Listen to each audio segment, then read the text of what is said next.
King Boom.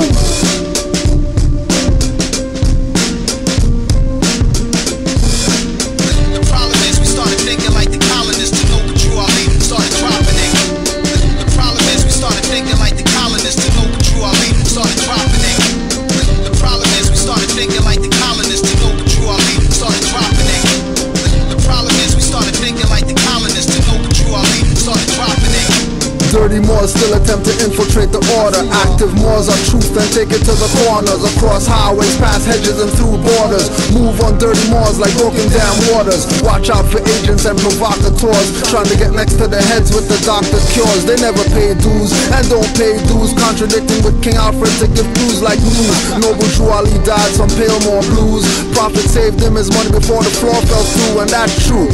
Even though I don't have proof, selling memory tells me don't fall for spooks. Drop mental nukes, hanging from their own vine from the fig tree, looking up at them like Big B.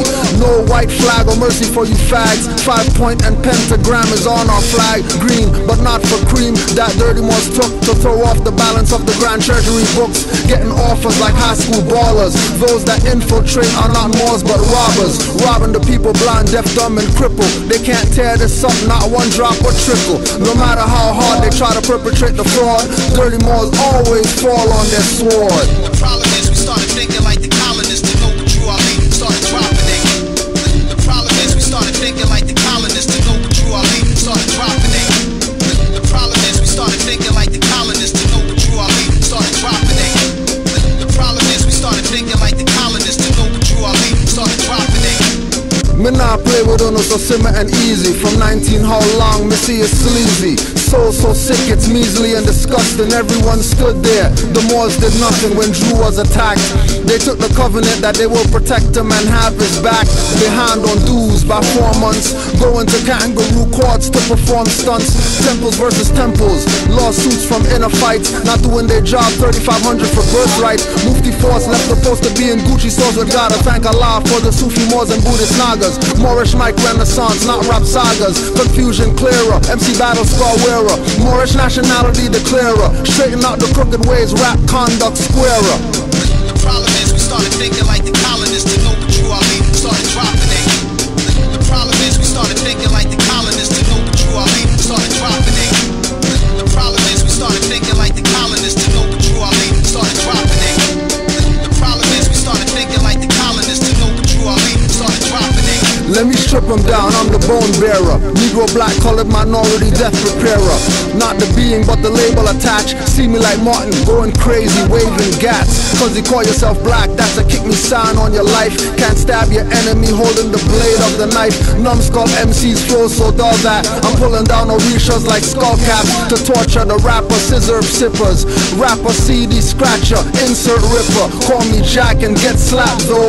Admiral when I flow, major like macro.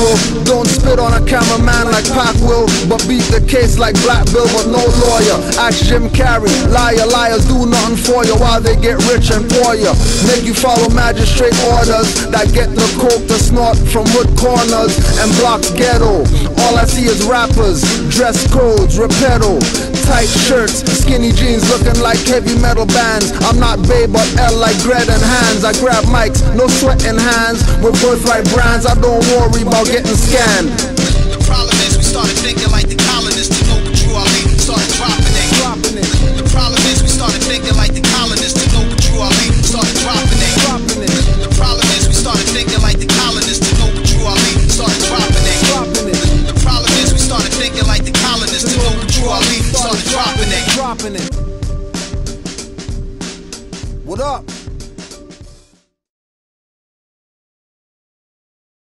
Islam, and welcome to MHHS Eyes Wide Open. This is your host, Anita L., along with my co-host for today, RVBey. Islam, peace and love to all. All right. And Kujo Adwa Il. Islam, peace and love, Mars. Islam. We do not have Mizraim Aleph Il tonight.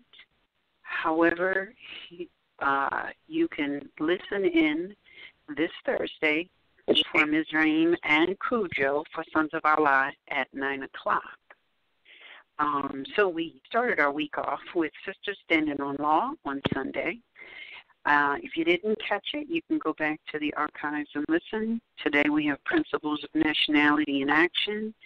Tomorrow we will have Moorish Heritage and History School with the instructor being Abdullah El Talib Mosley Bay. El Talib, thank you, El Talib Mosley Bay. And then Thursday, Sons of Allah. So we got a packed week of information, so make sure and check out all 4 platforms. Welcome to MHHS Eyes Wide Open.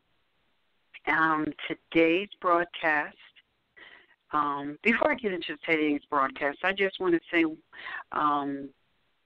greetings to our family listening around the world near the various corporations such as Great Britain, Islam, Japan, Islam, Peace, Bangladesh, Norway, France, Panama, Barbados, Trinidad and Tobago, Jamaica, and Bermuda. Who else? Bermuda, yes, Bermuda, Cuba, Mexico. I also saw Canaan Land on the screen there. Canaan Land showed up. Canaan Land showed up in the demographics of our listening audience, so that was great. And let's see. Where is it? I said Cuba. Oh goodness! But you know what? If I don't, call out the corporation that people are near, it doesn't matter. You know why? South Africa. You know why? Because family is all around the world, on planet Earth. The Aboriginal, Indigenous people, first people here. So wherever the Moors are, that's what's up. As Miz would say, that's what's up. Yeah. So we don't necessarily have to shout out the corporations that they are near. The only reason I do it is so that people know these places are not land masses. They are corporations. So that's the real reason why I do it, so that people can, slowly be mentally reconditioned back into the truth that you're not on a landmass that's called Great Britain, France, Japan, South Africa. You're near a corporation. That's what they started as, and that's what they continue as today. So, but I did want to just give a shout-out to our family listening, as well as a big shout-out to our callers. Thank you for joining us every week, participating, bringing information, questions, because that's what you're supposed to be doing. We're supposed to be building together, growing together, learning together.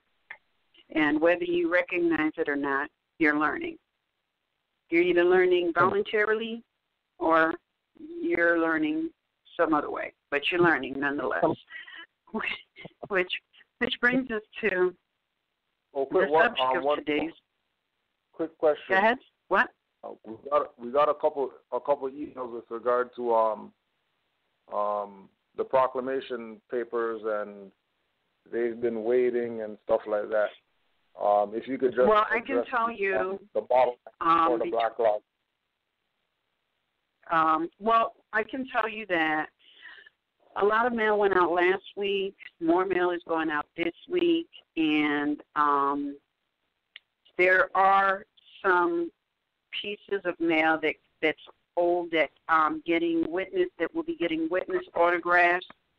For the most part, we're actually somewhat caught up. I have mail that I picked up last week that has yet to be opened and processed, but everything has been processed. And also for those people who have questions, just shoot an email and pay attention to the auto reply, because we'll be answering questions again for those people who call between the hours of 12 and 2.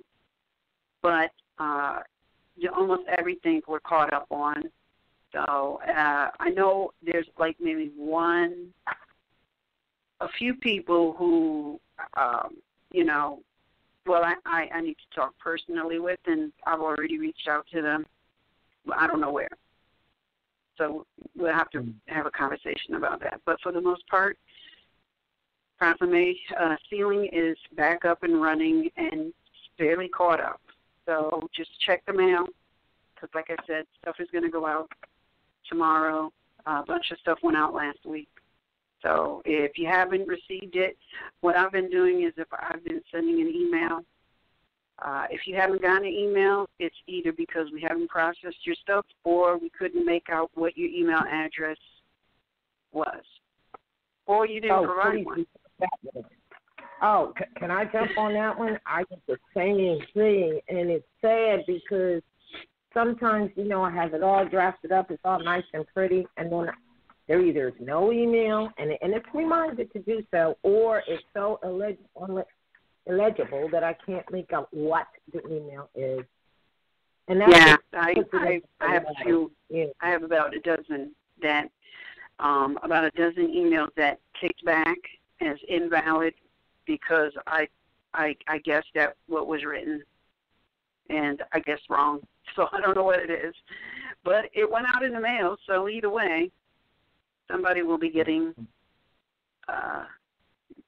some mail. So that's what I've been doing. If you're sending emails thinking to get an update, I haven't been responding to emails because I've been busy processing. And so once things are processed, an email has been sent out. So like I said, if you gave us a legible email or if you completed the processing form, then you got an email if I processed your stuff. Yeah, and some people sent, can I say this too? Some people, a few, it happens, send the proclamation stuff to me, and I email them and tell them. And then most of the time, the people who do send it to me, they don't send them under the right guise of the directions of 3 copies, and et cetera. They just send 1 copy. So that means I know that they did not go to the site and look at the directions to see what they were supposed to do. Because sometimes, everybody makes mistakes or whatever, but you can tell when they just never really read the directions. And then I have some people who will email me and say, well, I had a friend do this or a friend do that. And I'm like, well, that's the whole reason. That defeats the purpose, really. And we kind of talked about and touched on this on Sunday, Sister Standing on Law. The reason there are instructions on the RVBey publications is for people to learn how to follow instructions. Mm-hmm. So if you never read the instructions, but you got your homeboy or your homegirl doing the stuff for you, that defeats the purpose. Well, that's very interesting because that's kind of on the line of some of the sentiment of discussion on other areas. Because it's like, oh, well, I want to help them. Well, sometimes you're crippling them. Like with all the stuff we have to do and are going to have to come up to the plate to do, that effort should be minimally made. We're not saying, like some people have other challenges, some people are dyslexic, some people, whatever. We're not talking about that. We're just talking about, like, this is about your birthright and the principles of nationality and birthright. Liberty, rights of birth, they coming hard on you. They coming harder. This is like the apex of this set, and of course there's resistance to those who don't want to see you get there, regardless of who they are. So you got to come up to the plate. It's a part of waking up to take care of your affairs. So if you're still walking around home, diddly dumb, I'll get somebody to do my stuff for me, you are way behind, because there's a difference between building, discussing, etc., like that, and not having on your dial plate the the necessity of the passion of wanting to take care of your own affairs. You know, it's very important. That should be like number one. Eat for yourself and then for your family. Yeah, go ahead. Everything that's on the website, it is on the website for a reason, and it is there in such a way for a reason. Just like the name correction and proclamation, the name correction and proclamation is set up the way it is for a reason. And if you were to study it, you would comprehend the reason. If you comprehended the reason, then you would have no need of altering the document and thereby making it actually once you alter that document, you void it. Not that I'm going to be sealing a document that's been altered, but once you change the document, once you alter it, you voided it. I noticed that people are adding to the document, and the whole spirit and premise of the document, it's already complete. But it is clear that no reading of the document or even studying took place, else you would never insert something into the document that is contrary to the whole spirit and premise of the document. And then you do it, and you're not even realizing or aware that of what you're doing. That document has been in operation long before 2009. 2008 or 9, which is when I got it. That document has not been altered and will not be altered and changed because it demonstrates family unity. So the minute you change or alter it, you've just demonstrated that you're not a part of the family. Now, can you give an example of one little line that someone would put on there that would really destroy it and show that they don't know? You told me about one line. I've had people put I have had people alter the document where it's no longer a proclamation, but it's a memorandum of law. Clearly, they didn't know the difference. It's no longer a judicial proclamation. But, and this is why it's strongly advised to read it and analyze it and study it and go to the Black's Law Dictionary, because it says it's a judicial proclamation.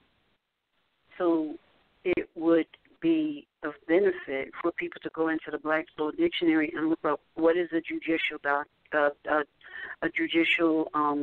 notice. What is a legal or lawful notice? What are these? What is a proclamation? I mean, if you have, you know what? Here's an exercise. These municipal corporations have put out proclamations regarding the Moors. Those a proclamation is a statement of fact. You're not going to find in a proclamation a definition. You're not going to find case law. It is a statement of fact. It is what it is. So the minute you start putting case law and definitions, you have altered it. It's no longer a proclamation, statement of fact. It's a memorandum, which doesn't carry the same weight, and it's absolutely not judicial. So, let's move away from altering things that we haven't even studied. Let's move away from trying to be an individual. Hey, I want to be different. The whole purpose of this proclaiming of your nationality is to proclaim that we are one family, all the same. That's the whole purpose. What was the one statement someone added? What what was the one thing when someone added something about I may have it wrong, my commercial obligation or something? Oh, somebody interjected into the judicial notice some statement about a commercial liability. The proclamation is about a lineal descent bloodline. It has nothing to do with the commercial process or commerce.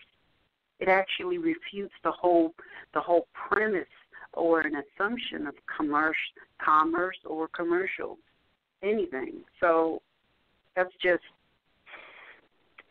evidence of lack of information, lack of study, and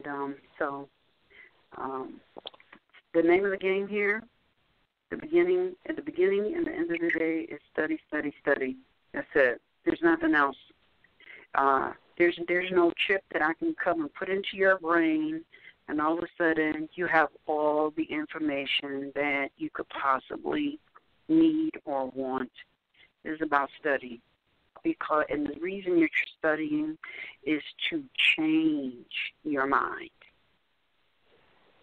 Which brings us to the subject matter of our broadcast, which is what goes with being a Moor? What goes with being a Moor?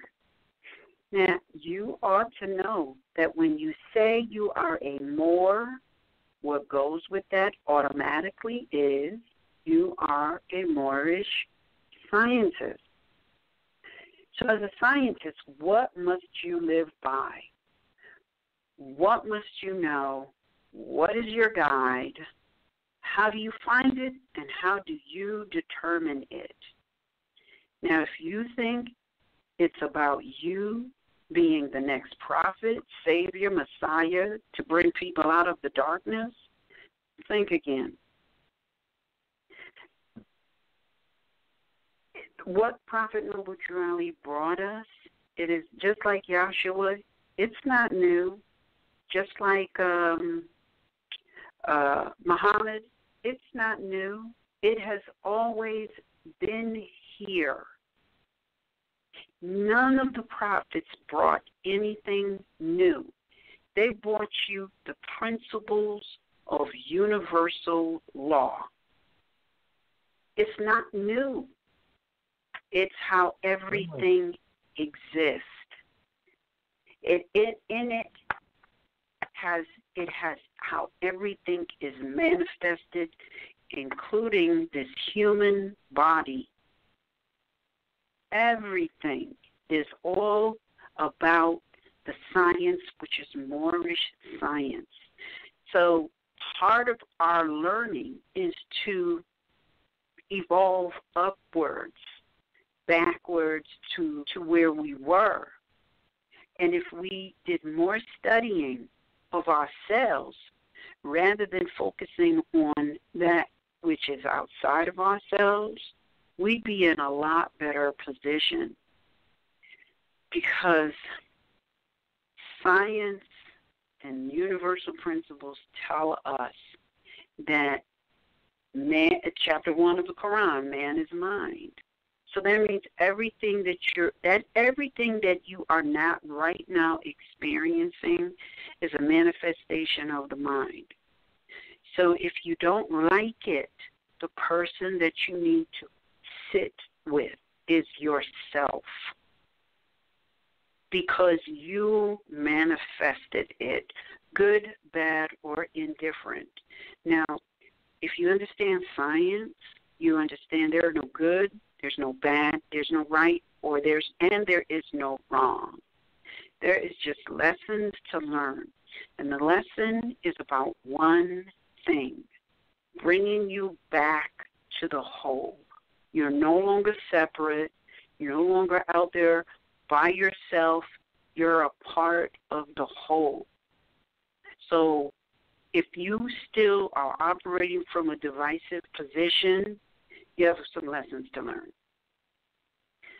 Sometimes we observe people having lessons that seem awful, just God awful, and we wonder, oh my God, why is that happening? The answer to that is, I don't know, because it's not my lesson. the prayer or the or what that you may have for the person going through whatever it is that you send them energy of love and uplifting, that they recognize this is a part of their lesson and it's happening that way for them to learn something. Prayer is that they learn it.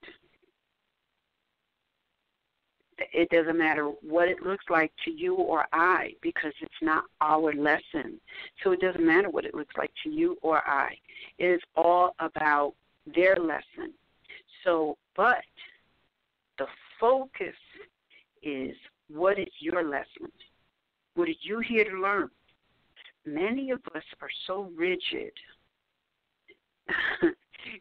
You know, it's going to take like a stick of dynamite to unhinge you so that you can open your eyes and see that, hey, it's your lesson.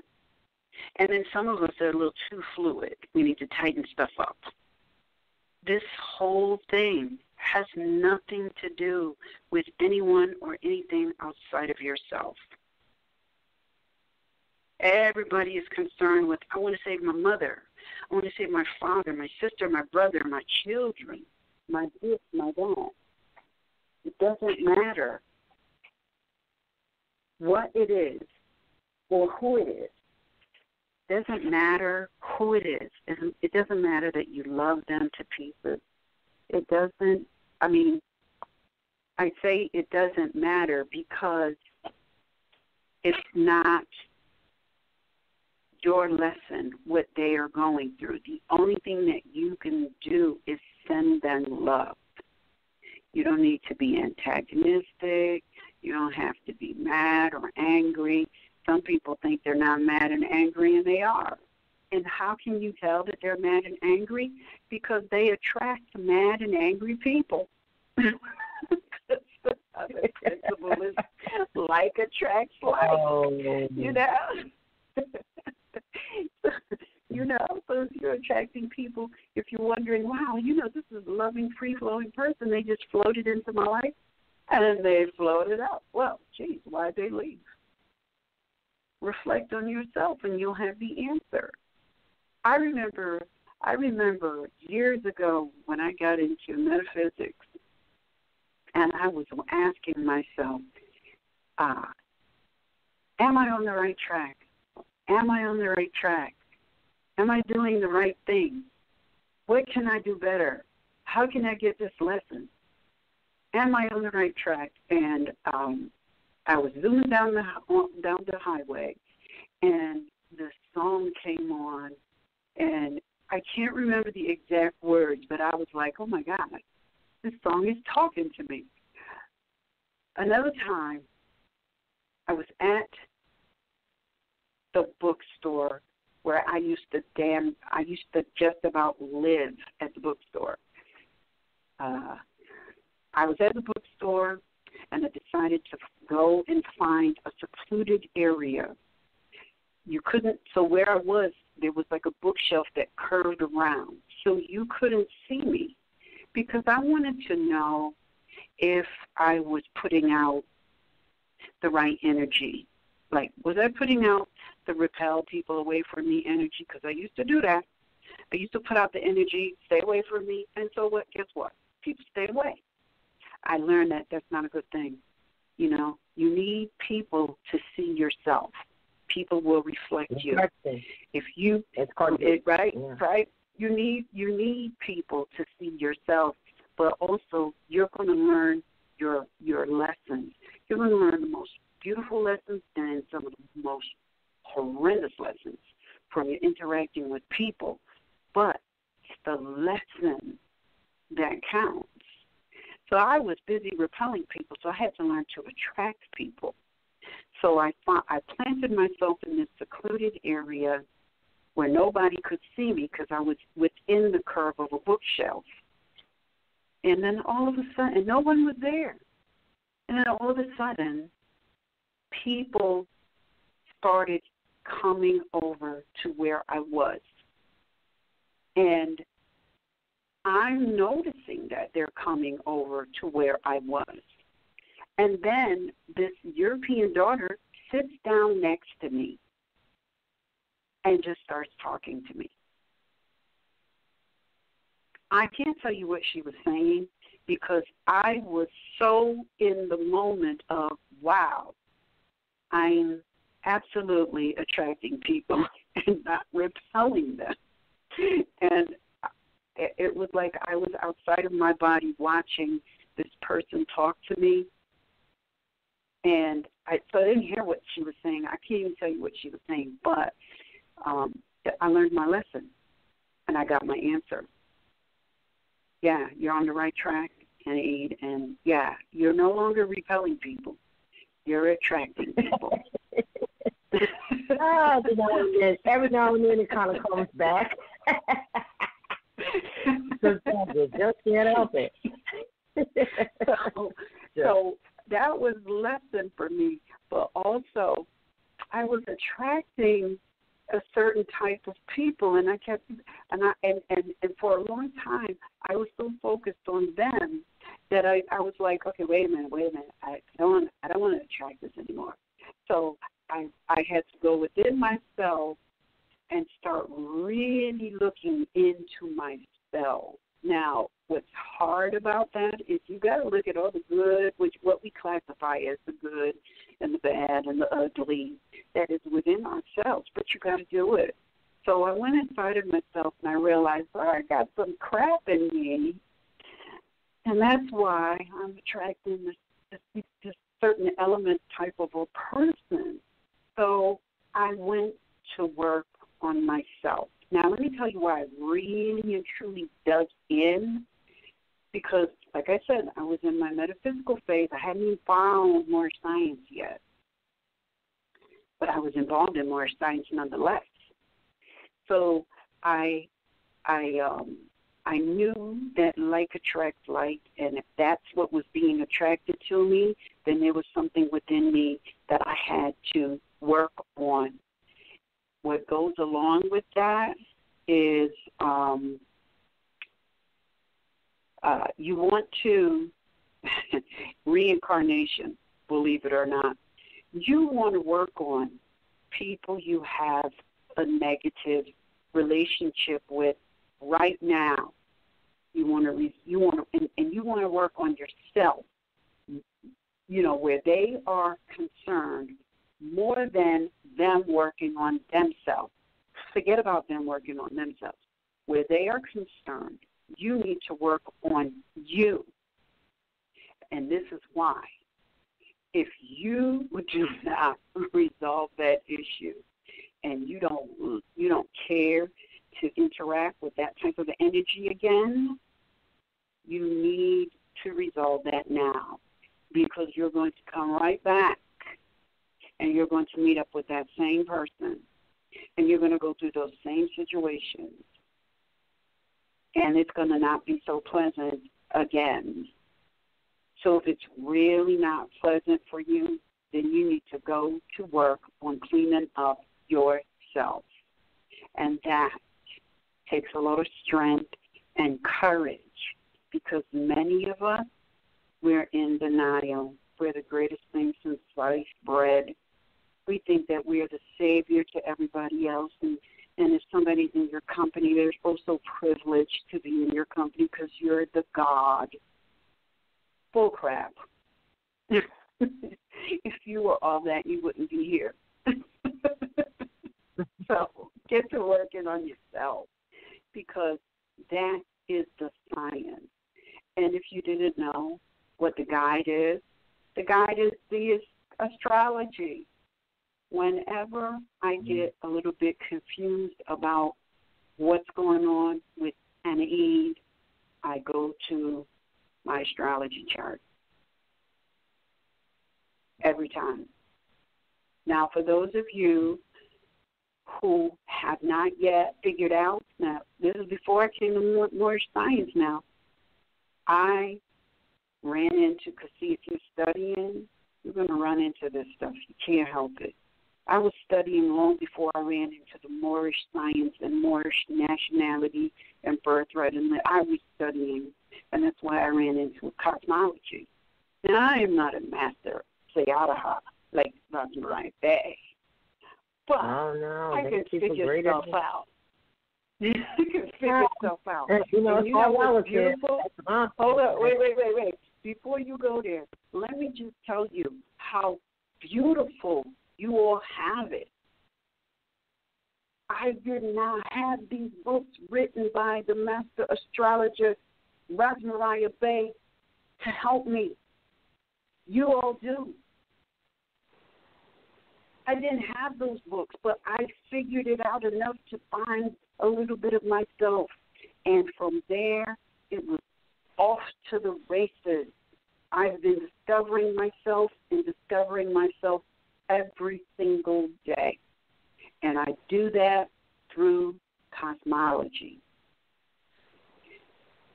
You have the book. You have the resources. Many of you have the time. There is no reason why you have not yet begun to find yourself, because that's the only way that your situation is going to change, and you're going to find your way out of this three-dimensional world. So get to studying you. Islam, I yield the floor.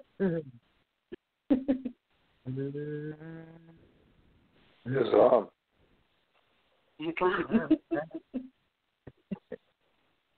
And it's going back again to the claims that, you know, RVBey publications and quote-unquote affiliates don't teach Noble Drew Ali. But Noble Drew Ali even told you be yourself. Yeah. So you getting the message on MHHS that you should go within and all that. You think that doesn't mean be yourself? You think that doesn't you think that's not exactly what Noble Drew Ali told the Moors 100 years ago to do? What if you were being yourself all these years instead of trying to be these leaders that good, bad, ugly, or whatever? What if instead of focusing on them, you were focused on self? Like how deep would it really go if you really just use the appreciated people as a reference point and really internalize everything? So I'm echoing the same thing that before Moorish Science, I was on Moorish Science.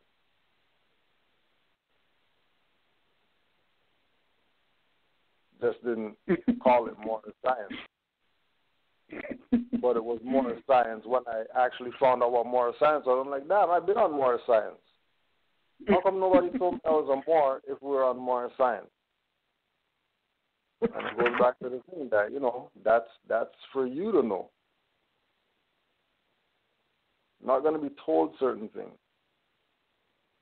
It's just like having to tell people don't change the document. Shouldn't have to be told certain stuff. Because you're not going to go spend $300 on some shoes and start, you know, magic marker to make it the color that you want.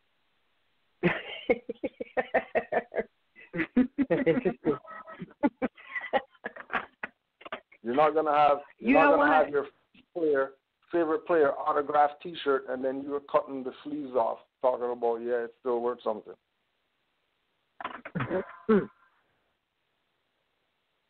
Certain things shouldn't have to be told, but that's only because of studying, of knowing, of going within.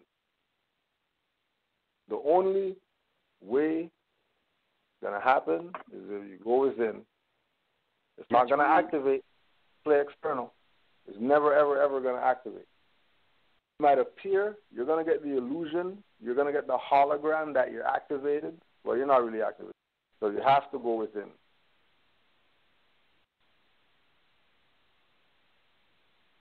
and all the answers are there.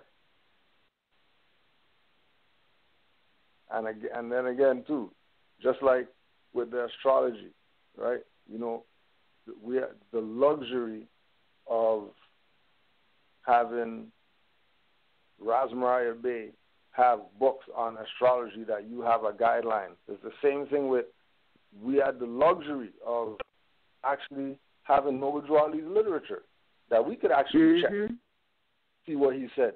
Forget what these guys with feathers on are saying, what Noble Drew Ali said. Let me go check his own stuff, because, you know, in this electrifying age, you can't hide info. You know, there's no secrets of any societies and stuff like that in this electrifying age.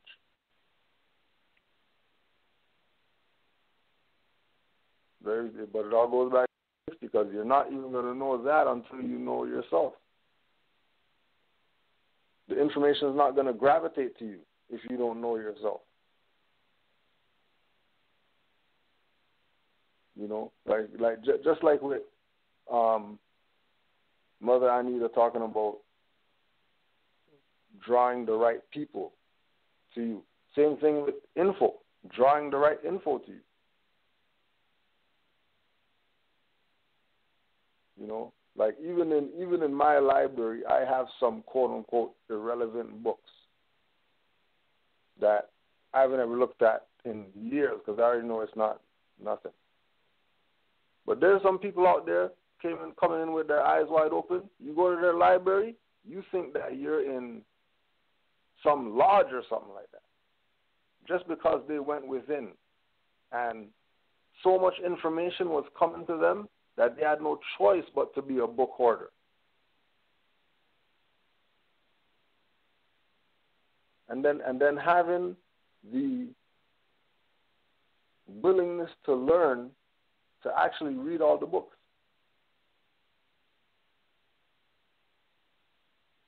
Well, those are the Moorish Scientists. The Moorish Scientists aren't these badge-wearing people that say, you know, Moorish Scientist on the badge or ribbon. Those are the imposter scientists. The real scientists are the ones who study themselves. Know your higher and your lower self. What are those? Then. Those aren't external. Know thyself. That's not external. Know thyself written all over the place. Every culture. Honor your foremothers and forefathers. Every culture. But if we're honoring our foremothers and forefathers, that means it would be them being part of us, which is not external.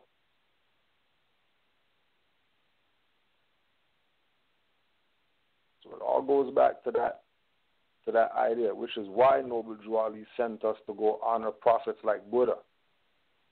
Think just because he wanted to be down with all the other prophets, just throw their name and stuff? No, there's lessons to be learned, which is all part of the same Moorish science, explained in a different way for a different people who that prophet came for, because they needed him the most. So at that time, you have the astrology, you have the template, and then you have the metaphysics. And then if you master that before you want to get some papers and cards, and then we'll see some Moors with their eyes wide open.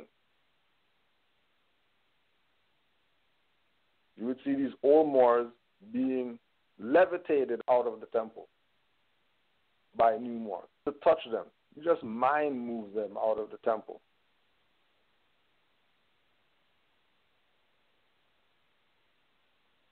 And we'll see how long they last with their external patriarchal BS that they keep trying to promote and push.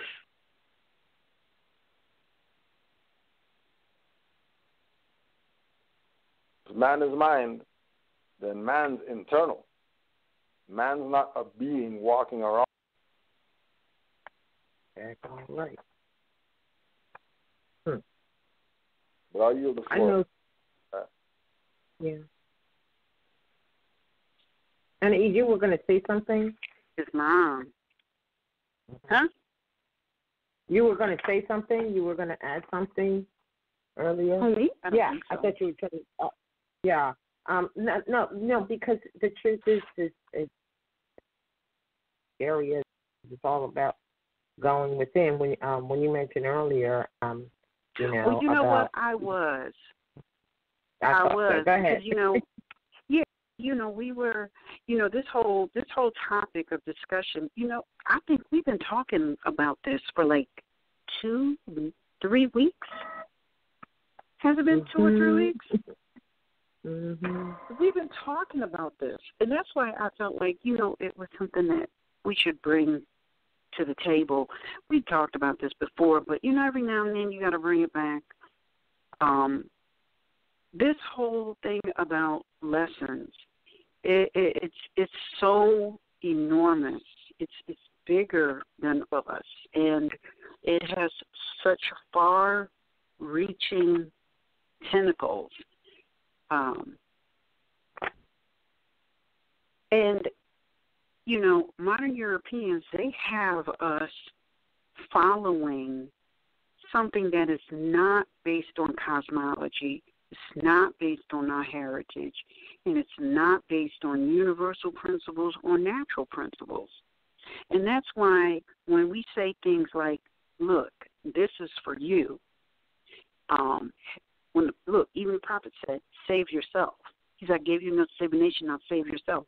And you know what? Many of us, we can't absorb that because the modern Europeans have us thinking, that's selfish. Oh, wouldn't you want to save your brother or your sister or your mother or your father or your this or your that? And how many times have I said, look, you got this information and you're the one that got the call. Leave these other people who ain't get the call alone. And everybody's like, well, but that's my family. That's my mother or my sister or my brother, and I love them. We manifest into a certain set of situations that have nothing to do with this concept of a mother, father, sister, brother. It has everything to do with these are the variables. And based on these variables, I will be able to learn the lesson that my spiritual lesson, right? Because this is a divine, which means spiritual, all right? So this is about learning a divine lesson. That's the only reason you're here. You're not here because you're cute, handsome, fine, sexy, good-looking. You're not here because this is your ancestral estate. This is your vast estate. You're not here because you're an heir or a son of an heir. You're here for one reason and one reason only. And all of the variables are set up by you before you even manifested here. And everybody agreed to play their part so that you will do one thing and one thing only, and that is learn your lesson. So if it feels like it's kind of tight and hard for you right now, that means that there is a serious lesson in progress that's desperately trying to get you to open your eyes and look at yourself. Look at yourself. And if it's kind of, flowing good for you, it means that either you're between lessons, but you got a lesson coming. Trust and believe. Because when you have learned your lesson for this particular incarnation, you will leave. You will no longer be here. You will transition. And that's the reality of the situation. That is Moorish science. It's not about blaming, it's not about, I didn't have all the advantages of my brother or my sister, or I didn't have all the advantages of the modern European or some other group of people. The reason that the situation is exactly the way it is because you have a specific lesson that you chose to come here and learn. Now, that might be really, really hard. But one thing I can tell you, I've had a very challenging year. And, you know, got a couple more months left to this Moorish calendar year. But and everything that has happened, you know, I can tell you it wasn't easy through my hysterics. And I calmed down a bit. And it took a minute, took a couple of weeks for me to calm down. I was able to see the lesson. And you know what? Some people spoke, you know, they said things to me that I just couldn't hear at the time, but it sunk into my head. And when it was time for me to receive what I had heard, it was already in my cranium, and I got it. Mm-hmm. So, you know, my mom passed, my dad passed. That wasn't everything that led up to that and them passing, that was their lesson, which I don't know anything about, but it was my lesson, and I got it.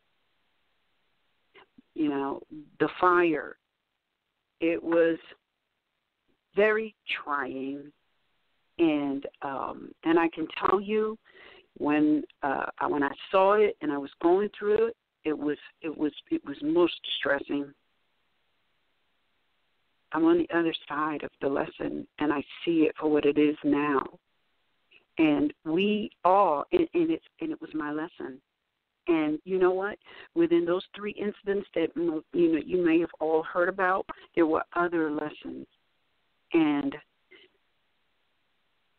you know, I cannot describe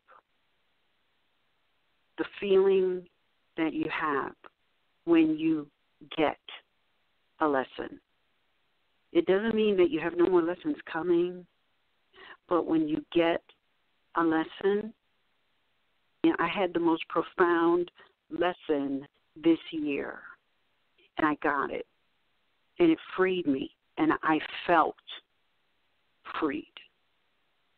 And I cannot express it in words what that feels like. The only thing I can say is, everybody, you need to pay attention to yourself. You need to look constantly at the lessons that you are here to learn, and you need to figure it out. You're not going to figure out all the lessons, but when you figure out one lesson and you get that feeling, you'll know.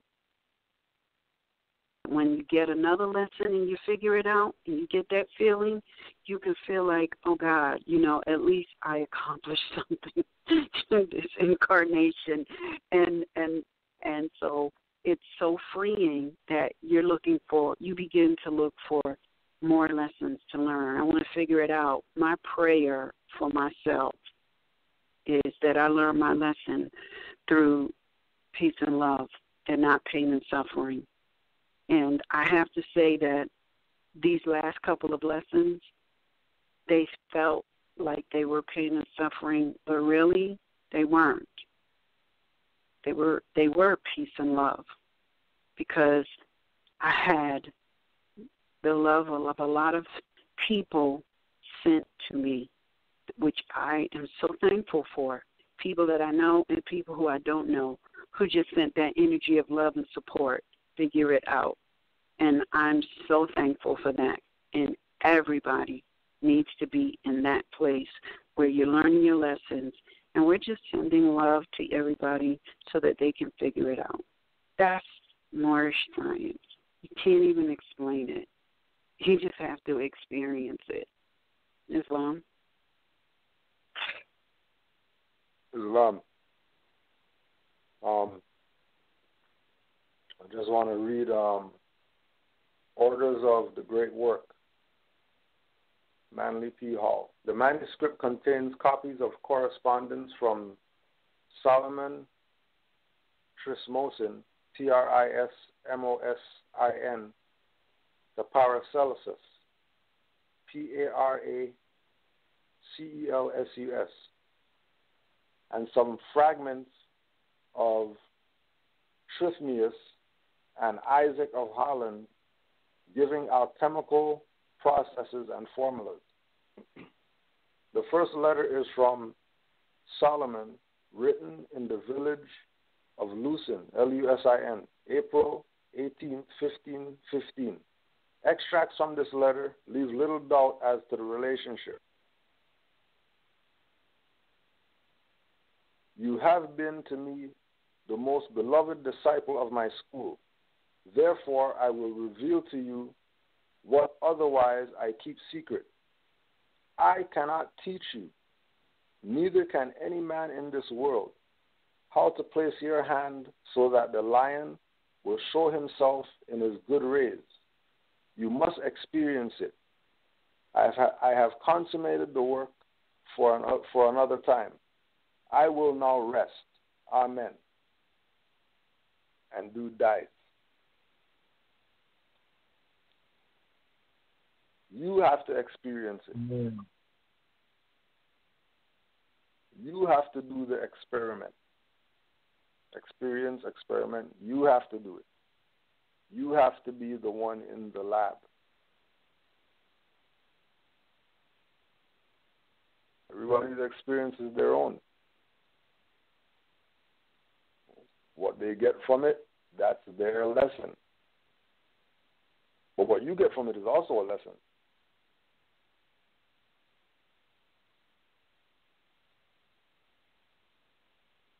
And that's why we're always constantly learning. Learning doesn't stop. Well, you say that and you say it simple. That's why we're constantly learning, and learning doesn't stop. But if one is not open to do so and to take in their surroundings and their experiences as is being expressed here, and, one of those things is, oh, you do this for me or you do that for me, then they're not constantly learning. They're in a stuck mode or a certain place. I mean, I know it's all part of the mental slavery. It's not your fault. It's not saying it's your fault or whatever like that or whatever. It's not about fault. It's about reality. But the going in thing, that's why Prophet Nubujar Ali said, if you're looking for your savior, you must look within. You must. And if you're looking for your, or your devil, as they would call it, or your lower self, then you look within for that too. So it's been conditioning. I mean, we've been talking about this all week about when the Prophet said I can't put you out of the slavery, we really getting revelations, I guess you could say, on exactly what he meant by that. We see it, and I'm sure some of you listening see it as well. And the bad part about the mental slavery is that nobody can take another person out of it, not a single living soul. That's right.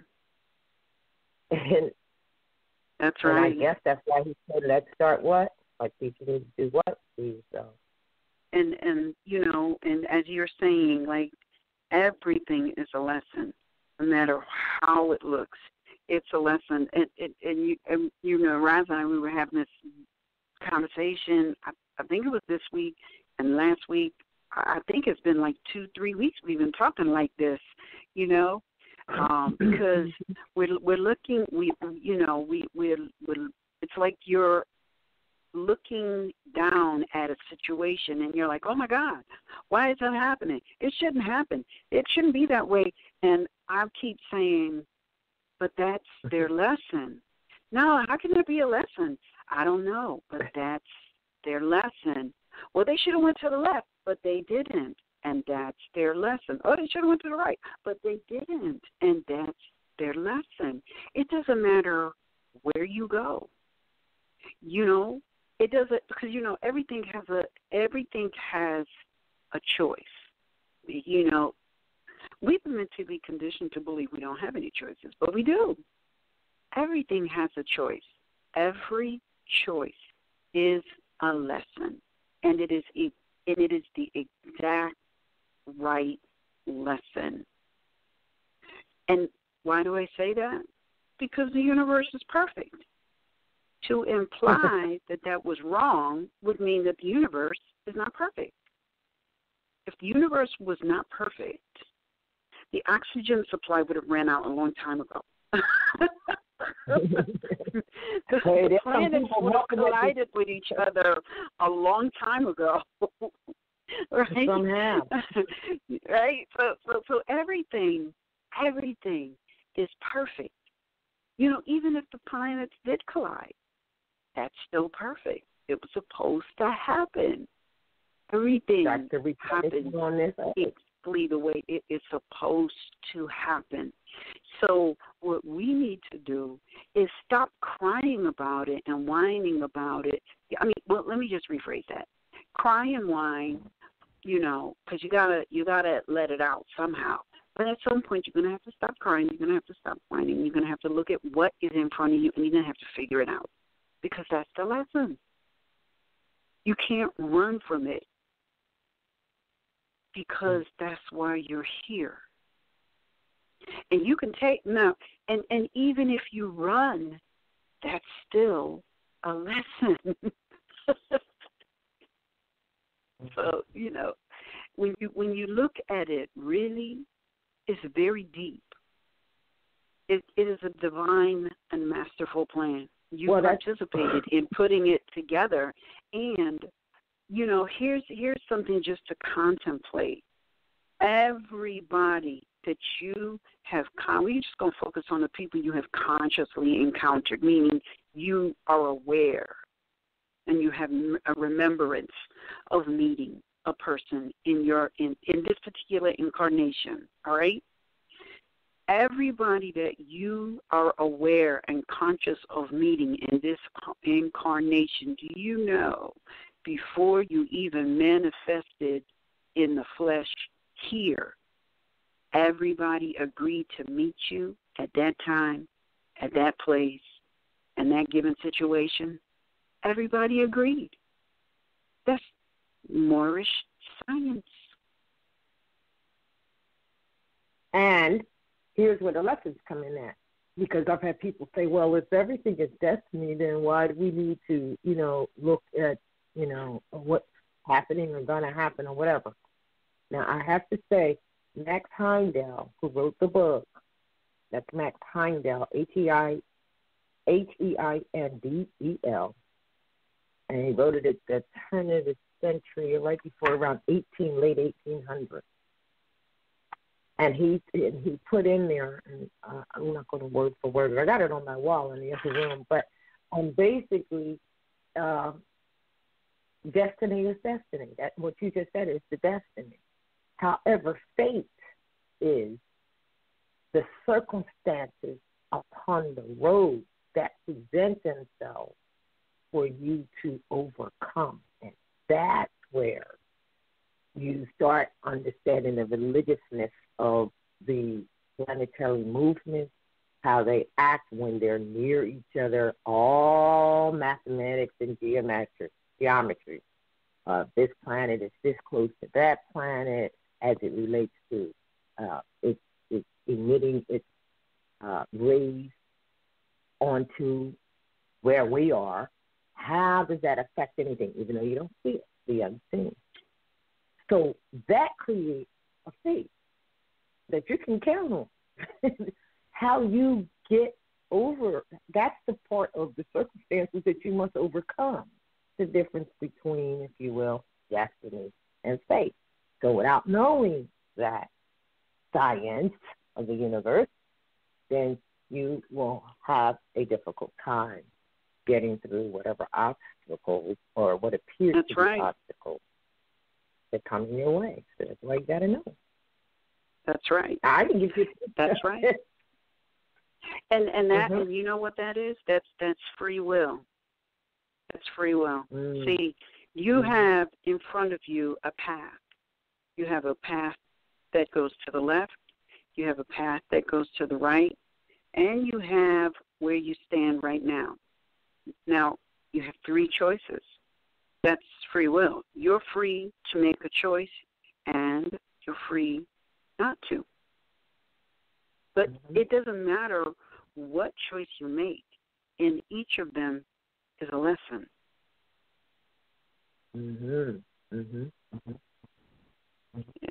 That you're here because there's a lesson for you to learn. And if you didn't have a lesson to learn, you would not be here. And nobody knows what your lesson is but you. And nobody can figure it out for you. Nobody can do it for you. So, like, you know, when we see a lot of people, they are constantly, you know, oh, why don't you do it for me? Or even if I did it for you, guess what? That's a lesson. It's a lesson for you, and it's a lesson for me. I don't know what your lesson is, but I can only figure out what my lesson is. Even in your participation. You know, so here's the conundrum. Here's the conundrum. Somebody can do for you what you are capable of doing yourself, and guess what? At the end of the day, you still got that lesson that you're going to have to learn. It'll come back around. You cannot avoid it. You can't avoid it. And you know what's interesting when you said... Go ahead. Say, and that's what makes everything so interesting because, you know, it's all about lesson. And you know, sometimes we see the most horrendous things happening to people, even children, and we're like, oh my, terrible. But it is their lesson, and nobody knows what that other person's lesson is. What we really need to learn to do is we need to, you know, in the Biblios Heliotext, it says the kingdom of heaven is within. Almost every ancient writing says the same thing, yet we spend most of our time looking outside of ourselves. The answer is within you, and nobody can take that away from you, and nobody can prevent you from receiving what is already within you. You know, they have that saying, something about they got a secret to hide. And I've heard two versions of it. One said, oh, hide it in a book. Well, people read, all right? The other story I heard is hide it within them. Now, that makes more sense to me. You know why? Because so few people look within themselves. That's what meditation is all about.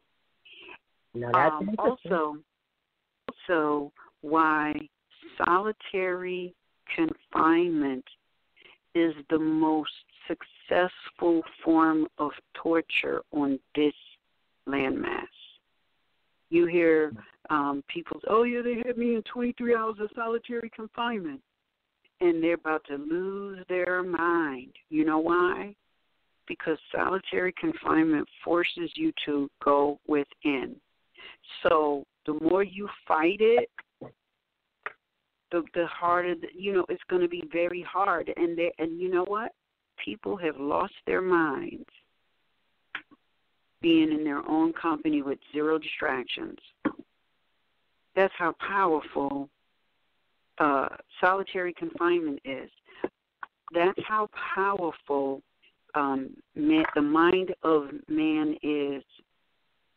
They will resist to the point of, you know, transitioning, going within. But the answer is in. You know, so sometimes we think, oh, wow, they got all the answers. Oh, wow, you know, I'm never going to be able to talk like them, or they're keeping the information from me. Nobody can keep the information from you if you're studying, because studying is about going within, and all the answers are inside of you.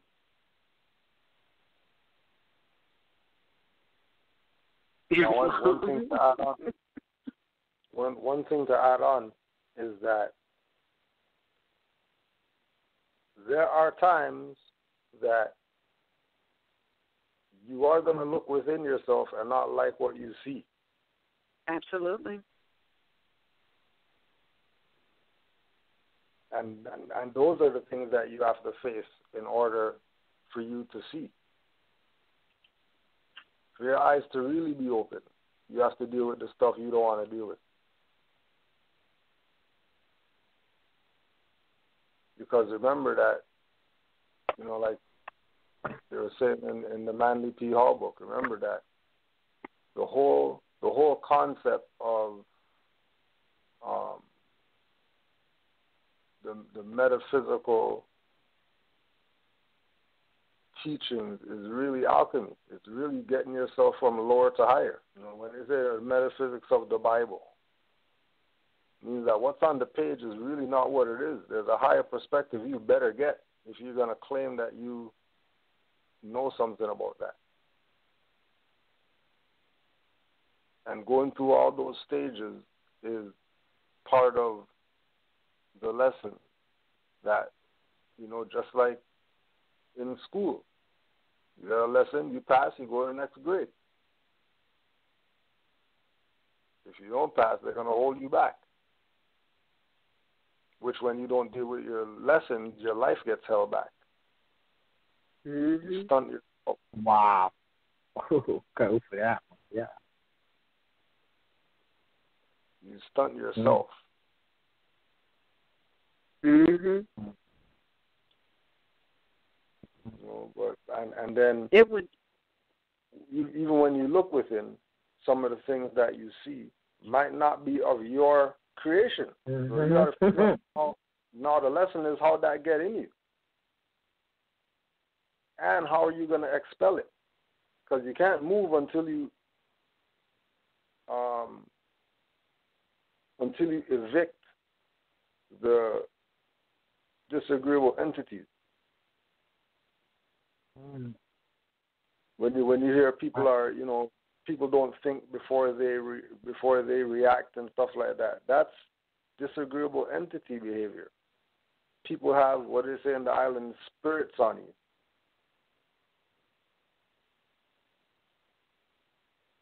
When spirits on people, you don't want them around. Especially when spirit has them doing crazy stuff. That you know that you shouldn't be doing certain things, but you end up doing it. Some spirits on you.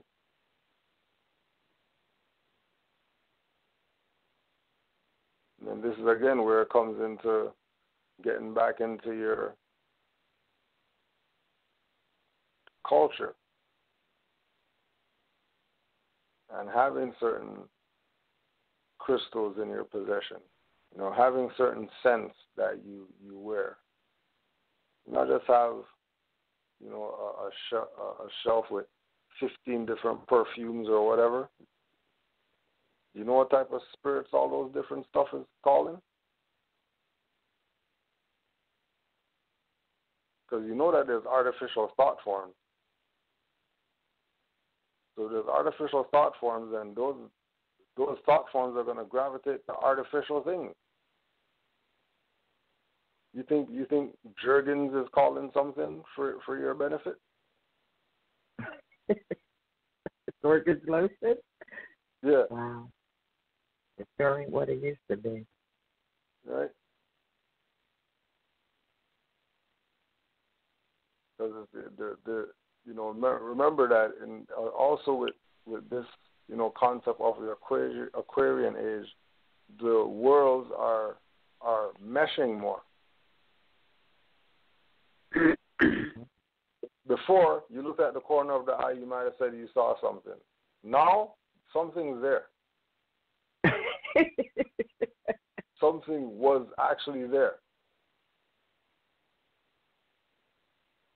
You know, you're just doing whatever, and you think you saw something move, and you looked and nothing was there. Something was actually there. For real, something was there.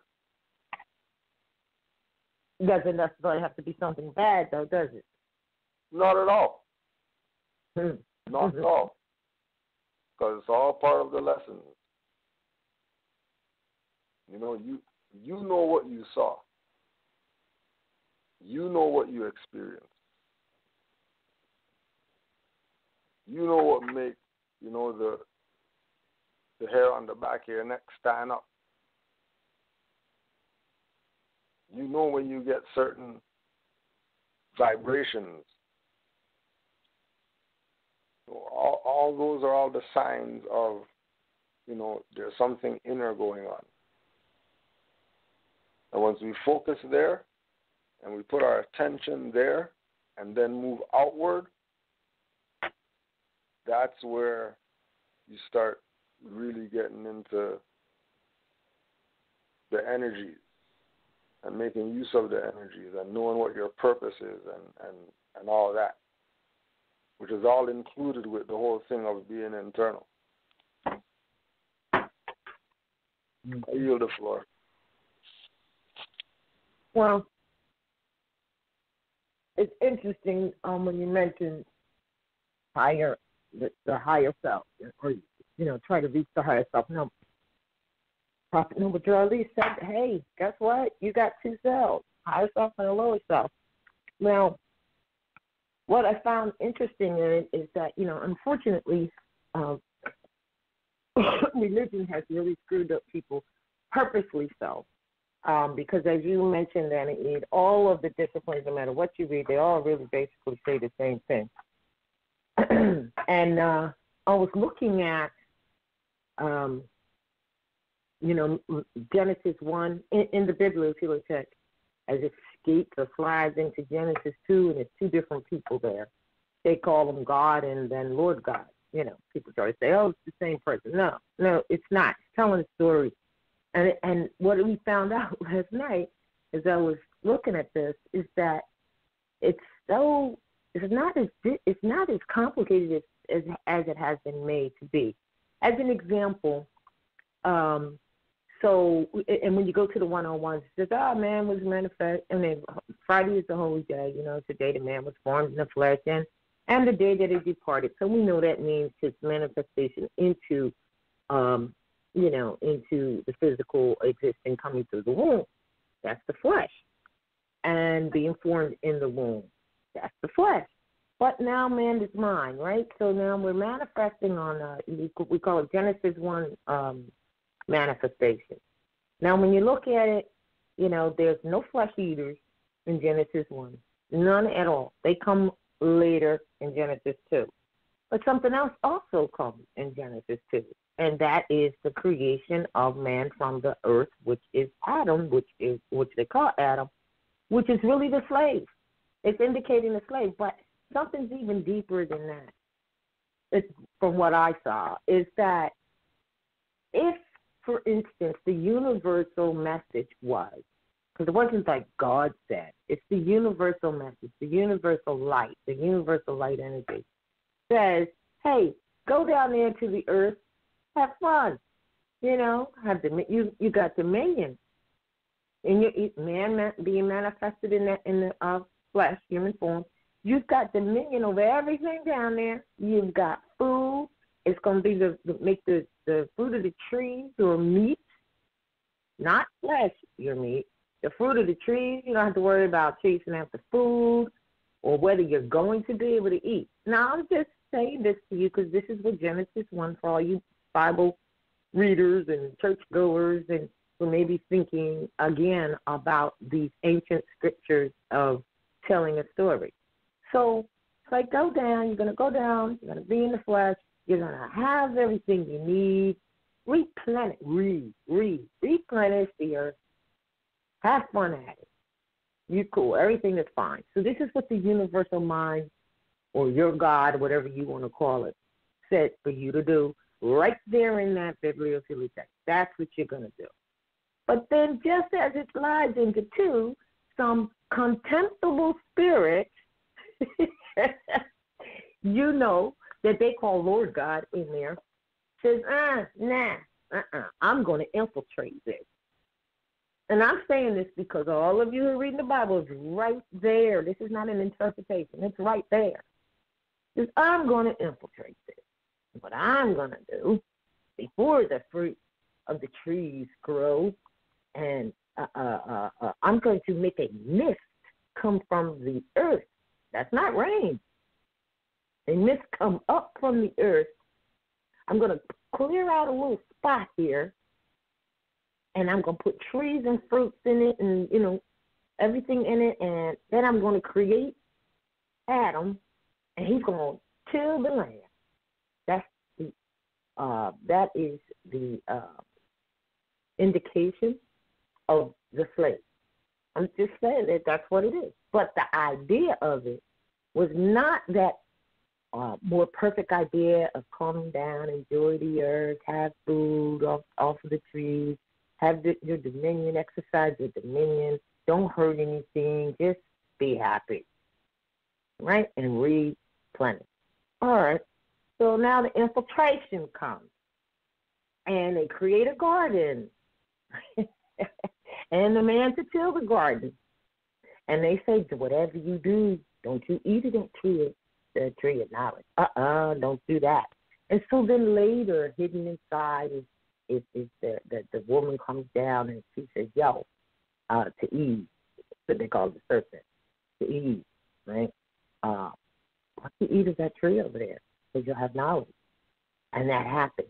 And then they're like, oh, my goodness, they got knowledge. This is someone who doesn't want you to have it, okay? That they have knowledge. No, we told them to eat everything except for from that tree, dag nabbit.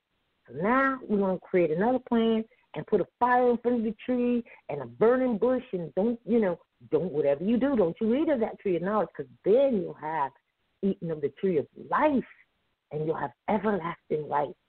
And so whoever created Adam the slave didn't want you to have that. Didn't want you to have knowledge.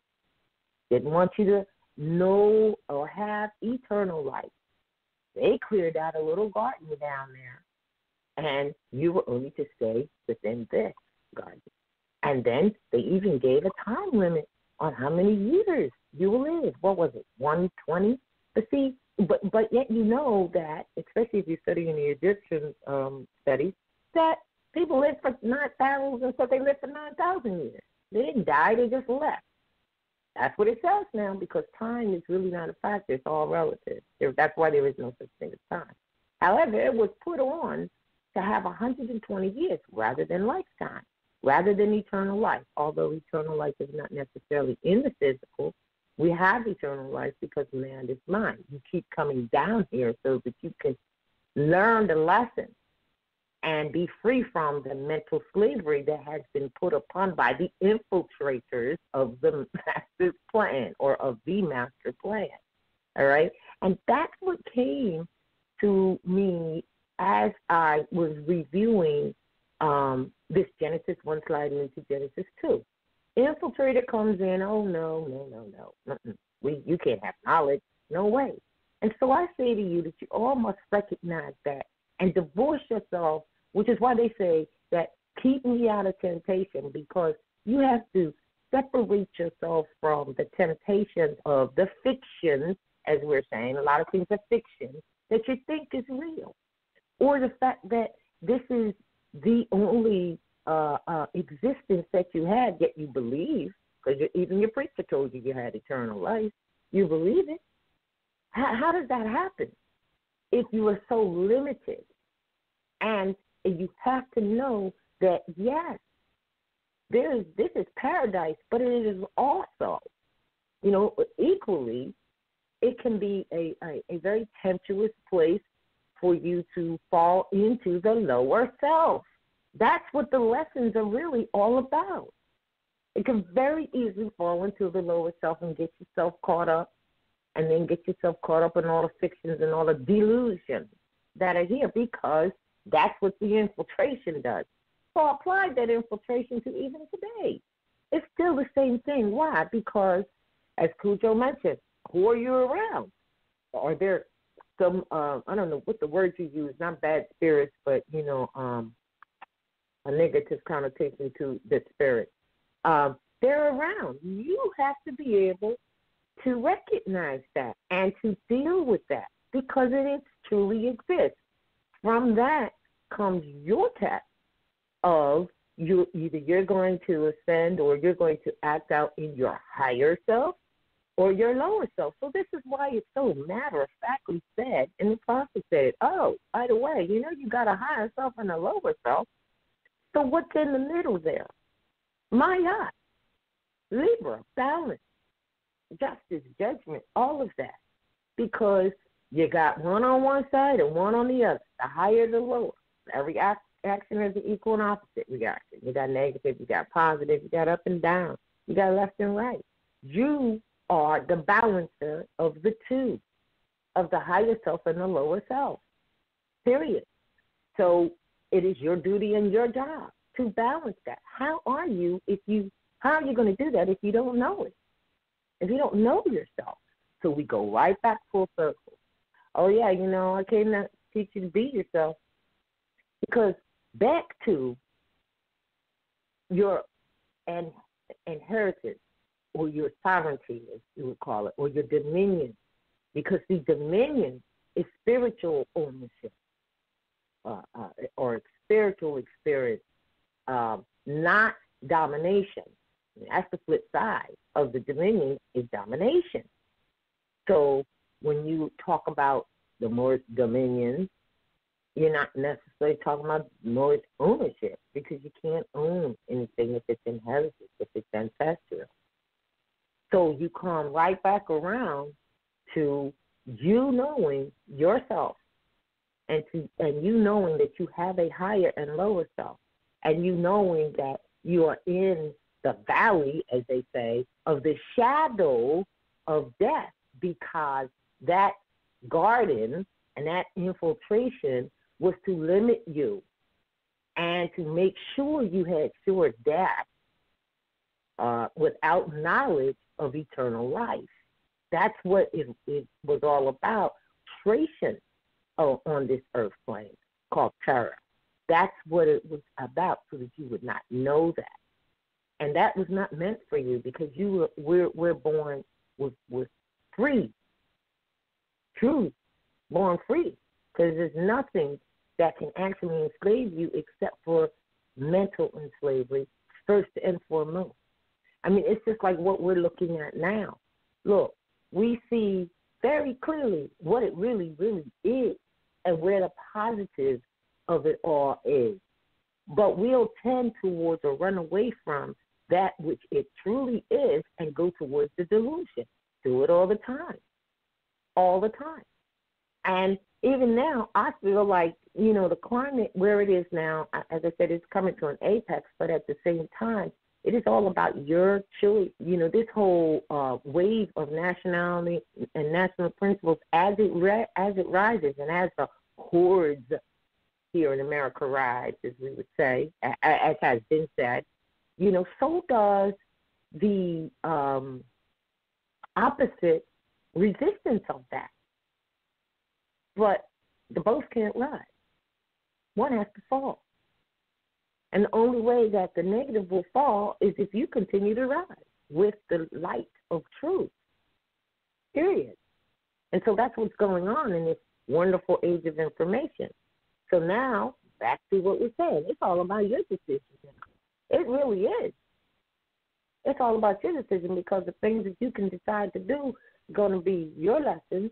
But other people, as Cujo said, you got to be careful who might be around because, you know, you can inadvertently get caught up in that net. And if you do or get close to it, then that's your lesson. So everybody's about, you know, I think everybody is about learning their own lessons and also emanating their own energy. And man's business is about reflection. So how do we really help each other?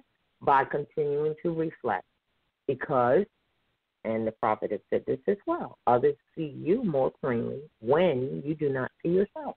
So now we have to have tolerance and understanding of where everyone is, because this whole thing of, oh, well, they know and we don't know, and they think they know everything, and, you know, I wish I could know what you know and all that. You know, no, that's not what it is. It's about, it's within you, period. And you're going to have to reach into yourself, and one thing is for sure, if you really have a question, ask it. Ask it, I'll say to yourself, because you're not really saying it to yourself, saying it to the universe. And then be still to get the answer. Simple. ASK, ask and you shall receive. S, seek and you shall find. K, knocking the daggone door will definitely open. That's how it is. And that's where we are. And I know it can be kind of scary, but it's only going to be scary to us, any of us, myself included, all of us included, to those who have never really recognized that man is mind and that you create your own reality. It's an amazing thing. It really is, and it cannot be given. It cannot be taken away either. Islam. Oh, I did want to, well, no, Islam. Go ahead, you can add it. Well, no, because I keep coming back to we are here on this line anyway, to my knowledge and understanding, definitely what we call it, national principles in action, correct? And so when you give off all this information and proof of it and, point people to where they can find it, written and otherwise, and then they take national principles and add into it fictitious, delusional processes. Or, like you said, someone takes the proclamation and adds my commercial liability. What kind of craziness is that? That has nothing to do with your in other words, if we're really, and we are, talking about and complaining about or discussing or trying to bring resolve to the fact that your liberties are being violated, and you really think it has anything to do with commercial processes? Nobody's saying you can't be commercial. Nobody's saying you can't do commerce. That's not what's been said. But you don't find the resolve to that in that process. So we dirty up everything. And these people are nothing but fiction. Listen, we read the book White Cargo, and there's another book coming that's being read next. What is it? They were white and they were slaves, something. I think that's the next one. And, yep. Is that it? Yeah. So understand the mindset. You were not the ones that were born into slavery. You're not the lineal descendants of Adam and Eve, period. You're not. And, these people were born into slavery. That's a fact. All they know is that. So they're trying to rise to their higher self, some of them as well. That's why the prophet said, listen, Europeans are helping, why aren't you? It doesn't mean that everyone that is of European descent or modern European descent, so that way, is a bad person or whatever. But when you go into the history of it and into the lineage of it and to the principles of it, then that's called the history. You got to know that too. Then you'll understand the mindset of all that Liz wants to live. And that is all they know how to live under. And I thought about it. And the prophet already thought about it, really, because he said, listen, everybody suffered slavery, all right? But then he gave you the reason why, because they didn't follow after honor their mothers and fathers. That's why. When you look at it, it's about slavery in one way or another. It just is about slavery in one way or another, bureaucratized or otherwise. It just is. That's what it is. So, and then you understand why.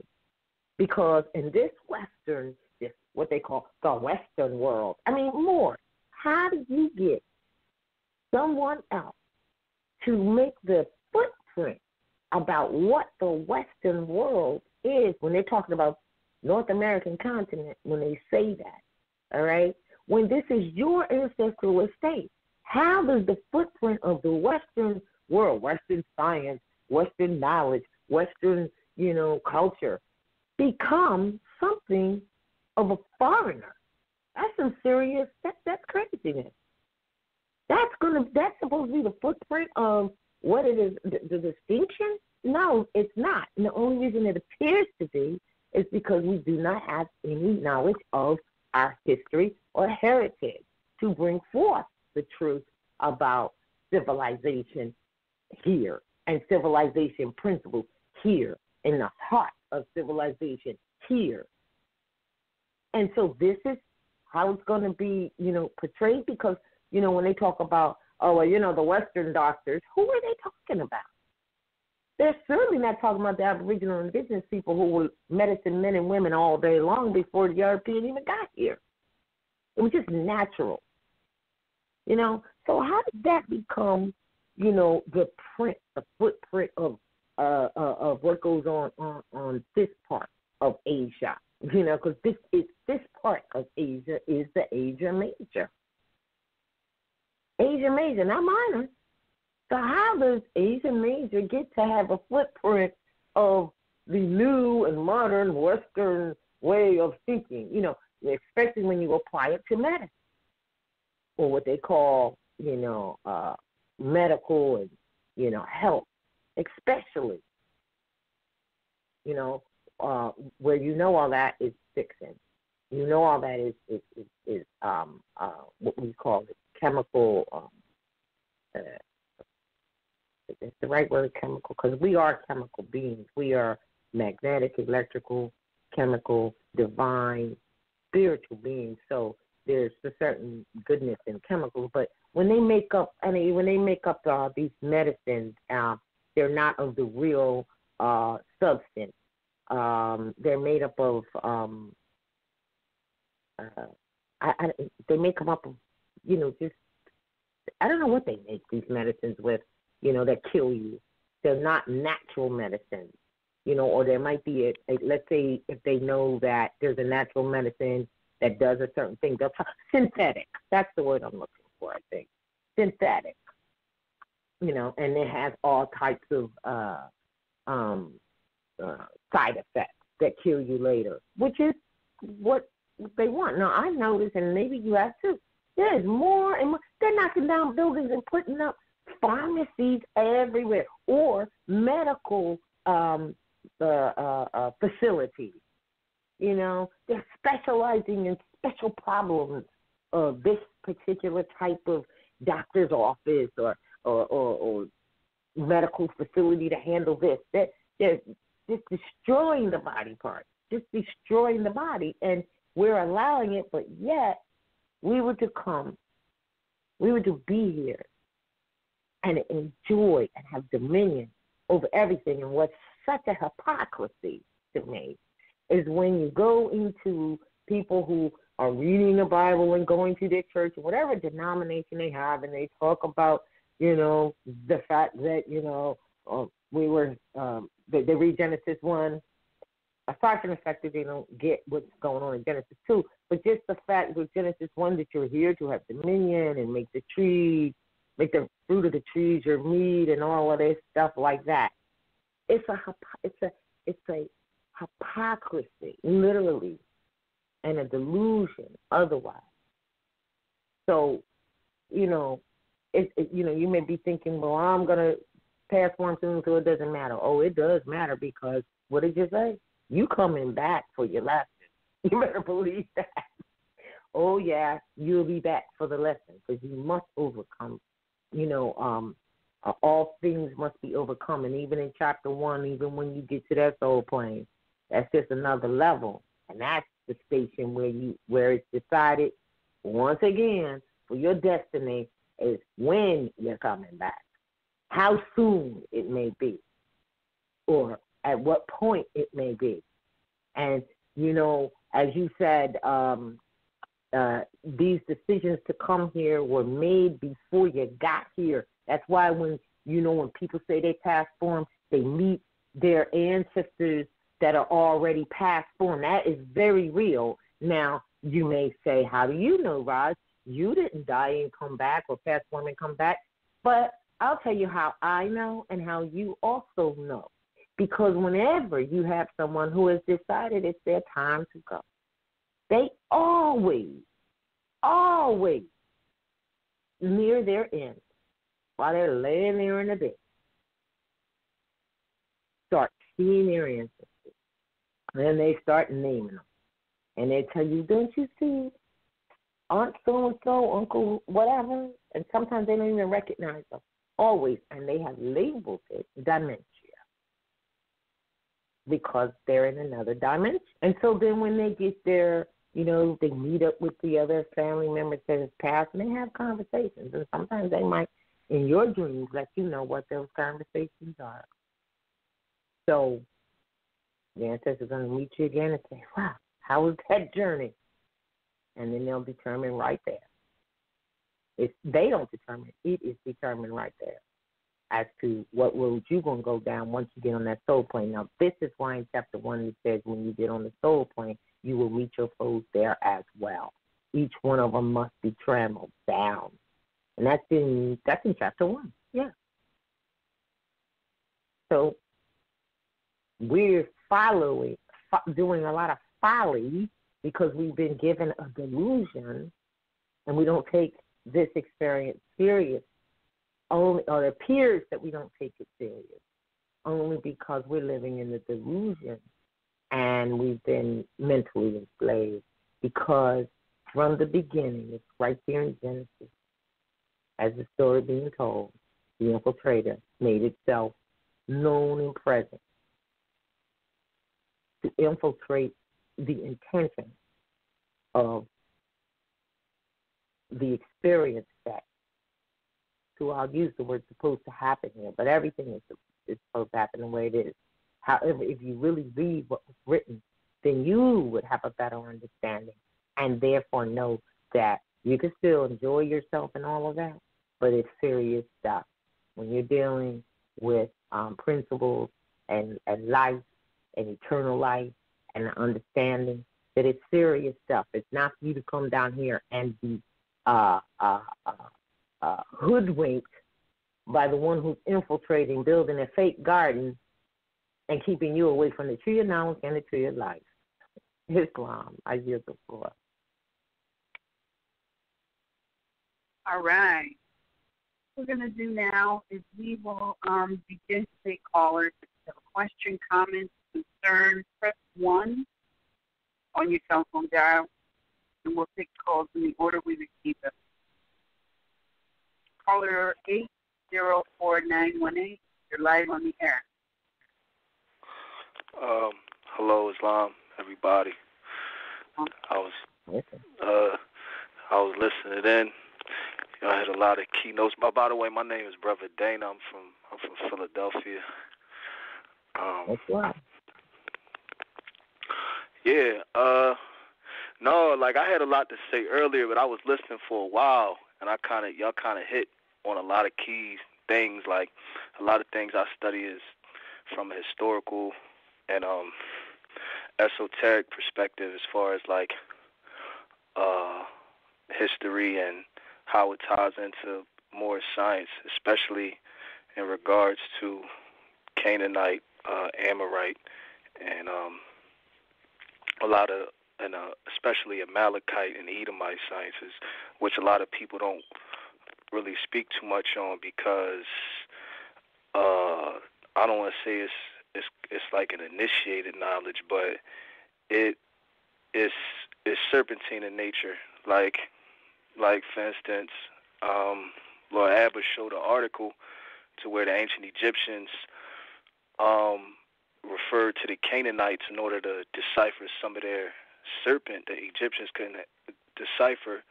So they showed that the Canaanites, that did show and prove that the Canaanites was an older civilization. And like Blavatsky spoke about Quetzalcoatl being a descendant of Canaanites, and the prophet saying the Moors over here was started from Yaqub, and they became geniuses in science. I think it's really an auspicious time based on 2012, and for the simple fact that the messenger, Honorable Elijah Muhammad, said that after him there will be no more left to come. So I believe 2012 was a resurgence of the ancient ways as far as the Olmecs and Olmec, Mayan, and Aztecs, and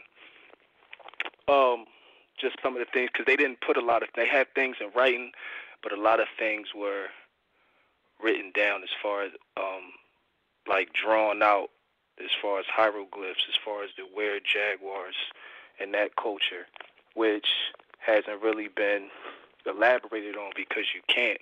So whereas you got people who write about Egyptian cosmology, Quetzalcoatl, which is Canaanitish, starts off at like Quetzalcoatl was the patron of priests. So it starts off from a priesthood, from a priest point perspective, and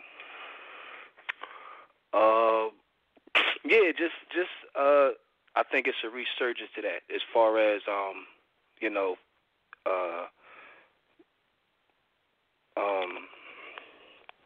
the Honorable Elijah Muhammad said Nimrod, they referred to him as an evil devil man, which is a reference to what they, in the Orthodox Islam, they would call the Shaitan al-Ins, which is certain classes of Moors.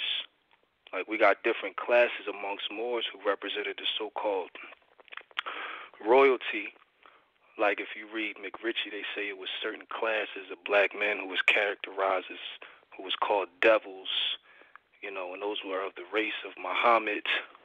Basically, the European, a lot of the European world doesn't know much about the science of Baphomet, because the royalty and the emblems of the dragon is all Cushite and Moorish, and it goes back to Esau and Edom, and because Esau and Edom, their patron saint is Samael, which is Amalek, and we know from the Bible that the Amalekites was amongst the Canaanites when they said, "We fled before Joshua, the robber son of Nun." Those was Amalekites, and those royal traditions. All right. I hear you running down a lineal of what may or may not be a lineal descent line, and that's all well and good, but we're the first people that were here, so like when it you look doesn't at matter. the We've had many names from the beginning, from the first incarnation up until now. It doesn't matter what you're calling people. They're still. I mean, there's a reason we call ourselves Moors today, but it's already a matter of record that we're the oldest people on planet Earth. So, exactly. I don't call myself a Moor really because irrelevant. I don't call myself a Moor. However, I don't say I'm not a Moor because the prophets say we Moors. I'm specific as far as calling myself a Moorish American. I don't deal in ambiguity. I only deal with what I know to be fact. I know what Moors is. I've studied, the historical works of Dana Marnici as far as that it can trace a lineal descent. All right, However, that's all well and good, but there is a specific reason that we tie to Moors. Now, your personal preference, that's all well and good, but there is a specific reason, and that needs to be studied to be comprehended, because it's not something that can be told. Right. But it can't be proven either. It can't be proven either. Darling, it doesn't have to be proven. It's already a matter of record. Right, but what doesn't have to be proven is Moorish American. That's okay, a fact. You know what? This is look. Hold on, no, wait a minute. Let me just say this. No, hold on a second. Problem with the Moors on this landmass, all right? If you leave this landmass and go to any other of our family around the world, you will never, ever hear them say, well, I can prove I am who I say I am. I can prove I am a lineal descendant of whatever I say I am. Nobody but the Moors on this landmass feel that they have to prove what already is. This is not about proving anything. It is what it is. There's only two species of human on this planet called Earth. You got the Moors and you got the modern European Albion, erroneously referred to as white people. That's it. They all nothing mankind, else. though. That's mankind. It doesn't matter what they are. It doesn't matter what name you want to apply to them. What needs to be understood is the past relationship, how they came into being, what our relationship is to them, and how we got into the situation we're in today. Because if we don't understand how we got to where we are today, then we will continue that process. So all of this, I went back and I found out this name and that name and the other name. No, I think you might have took what I said out of context. I think you might have took what I said out of context. No, I'm not taking it out of context. You ran down a lot of lineal descent names, but the bottom line is they're all the same people. Right. Aboriginal Indigenous. If you don't like the word Moor, we'll use Aboriginal Indigenous. No, I don't mind a Moor. I will never say that I'm not a Moor because the Prophet said that we Moors. All I was saying is that for a fact I say I'm a Moorish American to be certain. I won't say I'm not a Moor because the Prophet say that we Moors. He's a prophet, so why wouldn't we be? That's your preference. But hold on. I feel you. I know. I mean, I usually rouse passions in people based on some of the things that I may say, but there's no need for it to be taken out of context. No. Hold on. It's not taken out of context. I have to say this because we have other people listening, and you're rattling off a bunch of names that just simply identify the same family. That's all I'm trying to get. The people listening need to know this. It doesn't matter. You know what? We have to go back and know that. Yeah, they are Moors. I left out. I assumed that people knew that all these people I was talking about was Moors historically. Of our lineal descent line is Moors, but we would call Saracens. We would call Hebrews. We would call a lot of different names throughout history, but we're still the same family. And even today, you got people talking about, I'm a Smith, I'm a Anderson, I'm a Johnson, I'm a. You know what? All of those are just, I'm from Jamaica, I'm from Germany, I'm from Great Britain. All of those are labels. Let them go. At the end of the day, we're one family. That's it. We're one family. And may I interject something here because I heard you are absolutely correct. And, brother, that's all that is being said is that, for instance, I'll bring you up a little closer. The British, they're actually brutish Moors. They're our family. They are our family. So when the modern Europeans got their independence, they got it from the brutish Moors, or what they call British. So all of the names you were saying, because you had earlier said, well, and then it was the royal, and then it was these, and then it was the ones that were actually sort of like they had the devil in them. The first devil, or lower self, let's call it what it is. And this will put it into better perspective. We were all of that. So to operate on unlower self was Moors. We're the ones who put the modern Europeans into slavery. And from there, put slavery onto ourselves. But we are still Moors, and there's no separation of that simple fact. And that's all that's being said here, because we often see people who, like even with the studies that you have, and you're naming all these names, what you need to know, and I think you do, all of them are Moors. Every last one of those families you named are Moors. That's all that's being said here. So when we start separating, it's just like right now we have people saying, well, I want my card to say, like for instance, you said Moorish American. Are you aware that American and Moor is the same damn thing? It's the same thing. Amarak, America. It's the same. The land is the same. That's all we're saying. So we get people who will go into their studies, and that's great. The problem is when they go into their studies and they don't know that those family names that they're naming are Moors. You can go right into an encyclopedia, and they'll talk about the Amaravi, Moors. They'll talk about the Amarahids, Moors. Ottoman Empire, Moors. Turkish Empire, Moors. All of those names, even when you go back, all of them are Moors. We're the first people on the planet. We are the first navigators on this earth called Terra, all right, or Tiamat, or whatever name that you might find is written as. Still talking about third rock from the sun, the earth. That's what's being said here. And we're the mothers and fathers, lineal descendants of the mothers and fathers of civilization and civilization principles, thereby known today as the Aboriginal and indigenous people across the entire four corners of the earth. So a prophet said, what is a prophet? He sends messages to four corners of the earth. Prophet Noble Drew Ali, universal. Check this out. He said, this is the uniting of what? Asia. What is Asia but the entire planet? So when you get those lessons from the prophet, then you will understand what's being said here. Not just you, but those who are listening.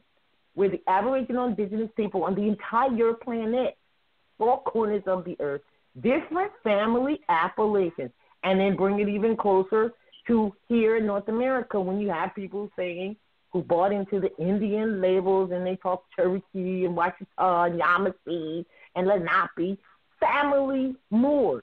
They are family names of Moors from the same people, period. And when we start separating that, that's what's called dividing.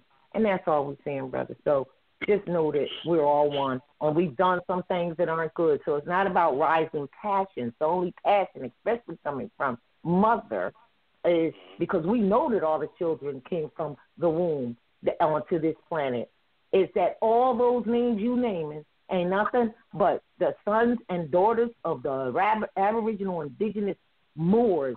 One mother's breast gives you suck, the Moabite mother. And that's all we saying. We got to stop making the division.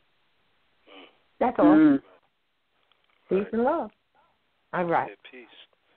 Islam. All right. Peace and love. All right. Islam.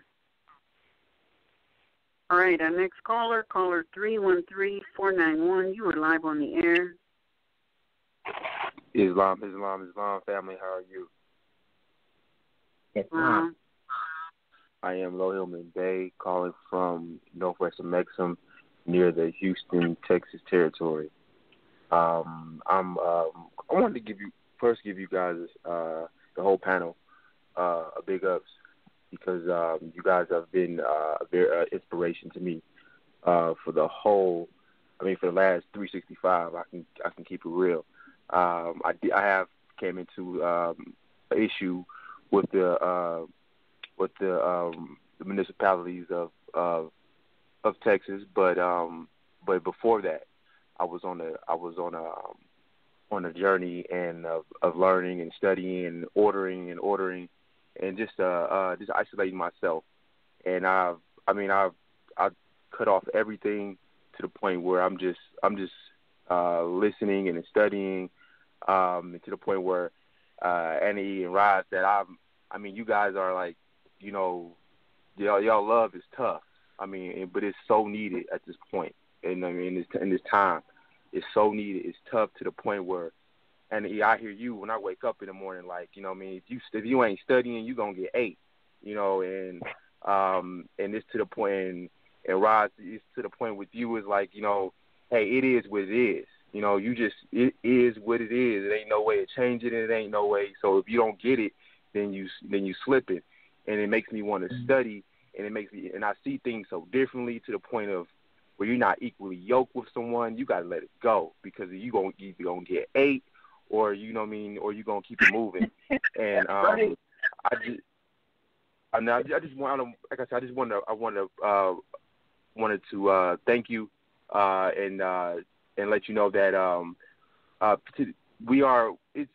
we doing it. You know what I mean? We are doing it. It's a group of people out here that I'm coming across and individually, and we are studying together. We are individually. We just coming together on our own walk and building.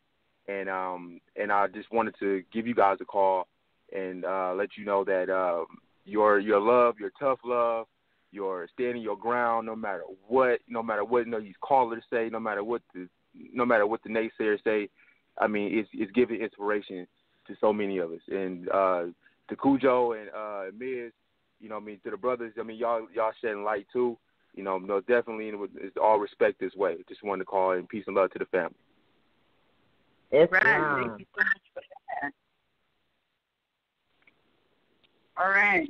Our next caller is call number 111-111. You're live on the air. Greetings to all the Moors. This is Balance calling in. How's everybody doing? Good to see you back, Anna E. All right. Well, I wanted to touch on what y'all was talking about all along in a nutshell. It's called exorcism. I want one of y'all to really speak on that exorcism, because I noticed a large percentage of us as brothers are coming out of this exorcism that we all have to go through. You know what I'm saying? Y'all used to say it consistently throughout all your shows, mostly, but just slowed down talking about the deepness of exorcisms, you know?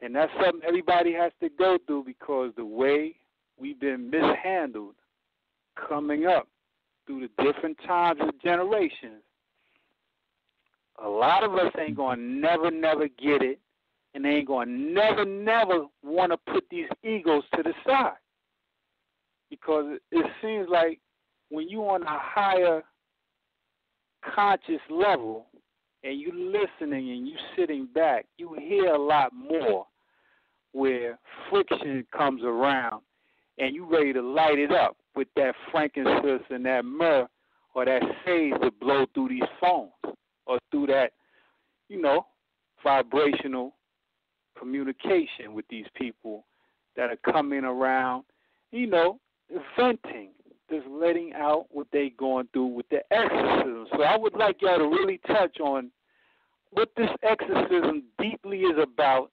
and a lot of people that are just starting to come into this information are still trying to get it, that they need a serious spiritual bathing. That means they need to soak their body in the proper herbs, cleanse their vibrations off, and to do a lot of meditation and go within and fight these demons on them lower levels.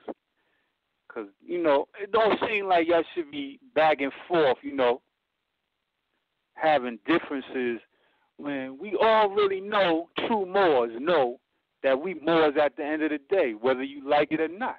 It's the facts. It's out there.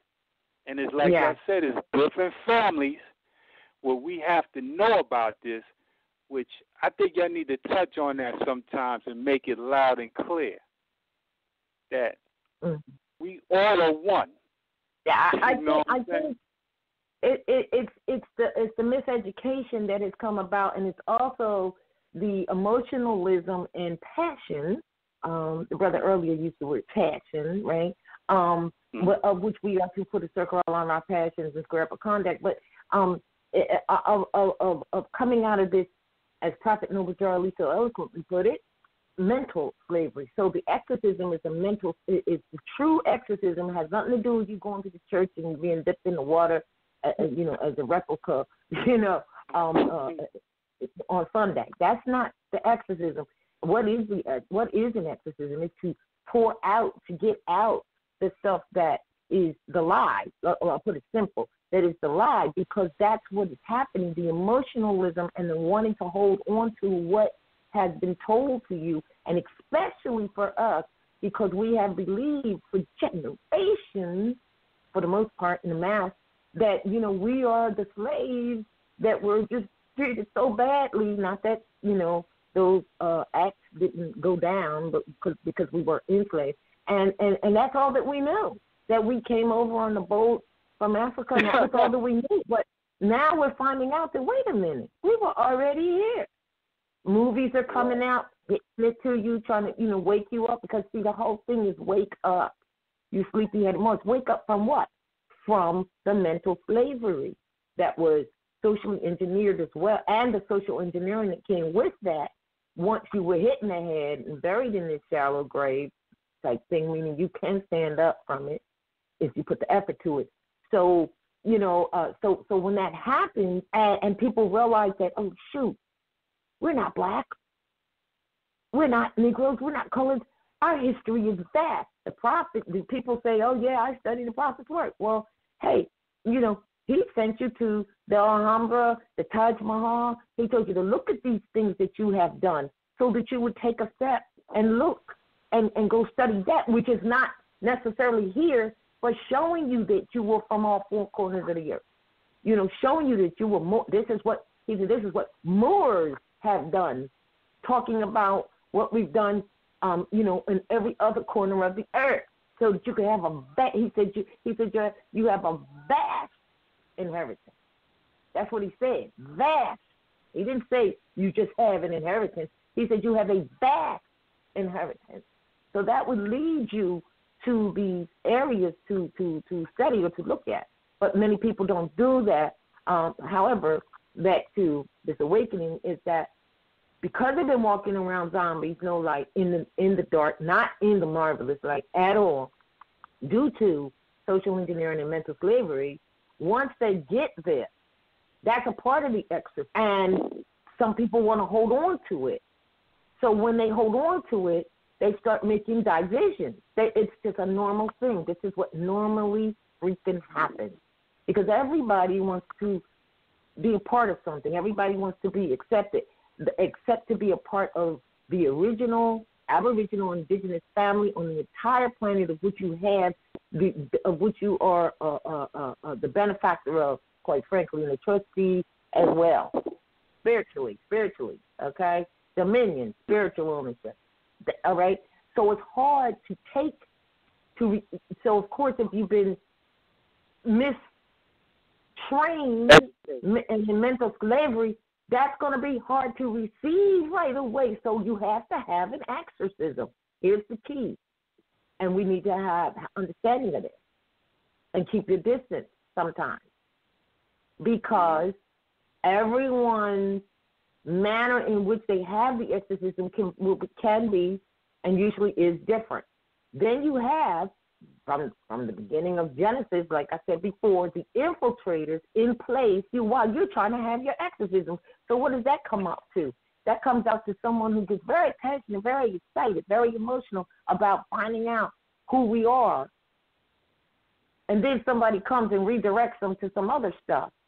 They haven't had a full exorcism yet, and they're trying to take in wrong information because someone is out there giving it to you purposely to misdirect you because they want to stay at misery loves company type thing, or because they don't have a heart and they don't have it on their dial plate or whatever to actually not take action but be active. That's why the prophet said, I want active more. So they don't want to do that. So they want to take everybody back into a box. Scary. They're scared. They're not independent, fearless. What do you say? Moors are upright, independent, and fearless, and knows that the truth is not unknown, and that victory to that end is assured. Those people who come in and infiltrate you while you're having your exorcism, that is so rude. You know what I mean? While you're having it, because you're going to have it. All right? Spirits coming out of nowhere. You see it. Well, they've always been there, but you've always been in the scope. Listen, it's like this. They've always been there, but the people have always been in their scope where they don't move. It's like the elephant with the chain all of its life, and even when the chain is taken off, they don't move. This is very real. And now people are being more active. Agitated is really the better word for it. People are agitated. And you know that when they come up to you. They have and withdrawals. They have withdrawal. All of that is going on. That's right. Yeah. That's right. And they're agitated, and they're just running off at the mouth, and they're complaining, and that is their agitation. And you want to step off until they get done with that kind of sort of, so then you can blend and build. Otherwise, you catch like that's why I always say my favorite quote: "Slow down, slow down." That's all I say sometimes to most people. Slow down. All right. You know, slow down. You. All right. Thank you. Thank you for your call. Back, Annie, and hope you stay up and keep on pressing forward with the mighty ship. You and Sister Rod and Cujo. Ms. Rael, keep it moving with the university you got going. All right? Thank you. One love. Thank you. All right. Love.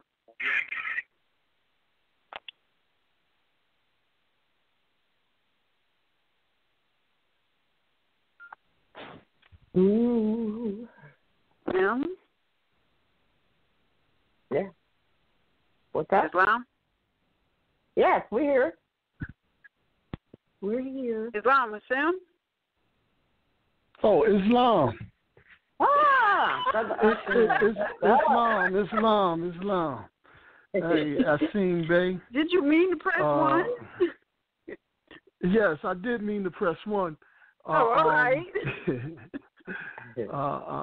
But I fell back for a minute. Man, it was so much I wanted to say. The brother that came on before the brother that just spoke. But I won't. I want to thank thank you, Annie and Roz, for the show. Honest shout out to the Grand Sheik Cujo and to Ms. And thank you once again, Annie E, for sharing with the nation, you know. And I just had a thought that I wanted to share, and I had shared this before, but I wanted to share it again at this time. It's my mother had transformed, and some time ago, and the day would have been her born day, her solar return, and so I want to share my love story. This is all right. Now, right. I was a caretaker, and I'm gonna try to get through it quick. And I also want to give a shout out to Bakari.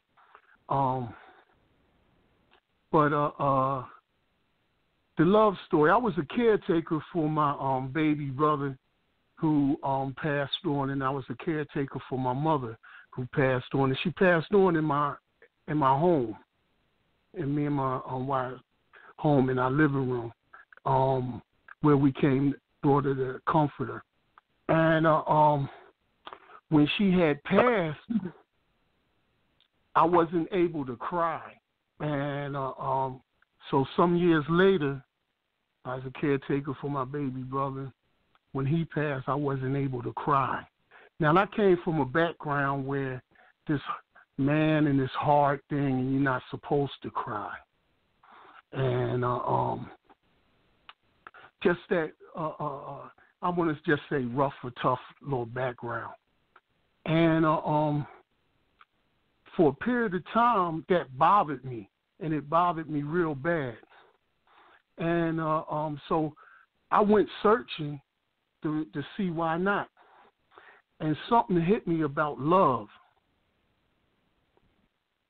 And one of the things I realized in self-reflection at this time was that I have told my mother that I love her, my brother, my wife, my sisters, my children, nieces and nephews, friends, people that I would meet for a short period of time and we become acquaintances. I would even embrace them, tell them I love them, told brothers and sisters that I love them, that I met. I told so many people that I loved them that I even lost. I can't even tell you how many. But when I sat down to think about myself, it was never I couldn't count on my hand one time. And at the time, I was about 50 years old. And I couldn't count on my hand one time how many times I said, Asim, I love you. And I told I couldn't even imagine how many people I told that I love them. But not one time could I say, Asim, I love you. And I learned love was an action. That you might say it, you do it. It's things that you do. I couldn't count it. So what I did was say love was an action. I would get up in the mirror and say, I got to do something about it. And look in the mirror. Now, when I did this here, nobody was home. I was in the house by myself, and I looked in the mirror, in my eyes in the mirror. Now, mind you, no one home, and I whispered to myself in an empty house that I love you, and it was that hard to say. I said, oh, man, I see something wrong with this picture, something wrong with this story, something wrong with you. So I said, man, maybe you need practice. So I would get up and look in the mirror and say, I love you. I love you. I love you. And I realized that that's not doing it. That wasn't doing it. And I started doing the more self-reflection. And what I realized that I was saying I love you to a reflection and not really me. I said, something wrong with that picture because I didn't feel that. So I said, look, and I can't look in the mirror and say it no more. So I start sitting on the side of the bed saying that I love you, and that didn't do it for me. And I said, something wrong. And in doing self-reflection, I realized that I was saying it outwardly as if I'm saying it to you. And I'm not, and that wasn't me. So one day I said, I closed my eyes and I sat there and I didn't open my mouth and was saying that I love you internally, and I started crying. I started crying and I couldn't stop crying because I felt like I reached Asim, the image of Asim. But then again, that was still an idea of love because even that had to disappear. But it did it for me when I turned inside internally to look for Asim. That's my love story. I'll never forget the day that I fell in love with Asim. And it's not Asim, and I'm only using the word Asim to express the idea of what I was looking for, or the perception or the idea of Asim that I was falling in love with. But I fell in love with something inside of me that I felt that was me. It didn't really have a name. So I just wanted to share that because, you know, Annie Eade shared about a lesson that we all have to learn. And we was talking about it, and I didn't want, and I was following that so deeply. And then when Rise was talking about Genesis, and I was following that deeply, and I didn't want the show to digress, you know, because for me it was wonderful, you know, the sharing of that, and I felt to share that love story because we all are one, like the brother said. And then the other brother spoke about Elijah Muhammad. I know about Elijah Muhammad. But when the brother said that it will be no more after him, I think he was sadly mistaken. He need to revisit that, because if we understand as a Moor and we study, and we got 2,200 years of this period of time, to think that another warner, prophet, messenger will not come, I don't know. For me, I would be fully mistaken or sadly mistaken to think that one wouldn't. So, well, I believe the prophet said that he was the last.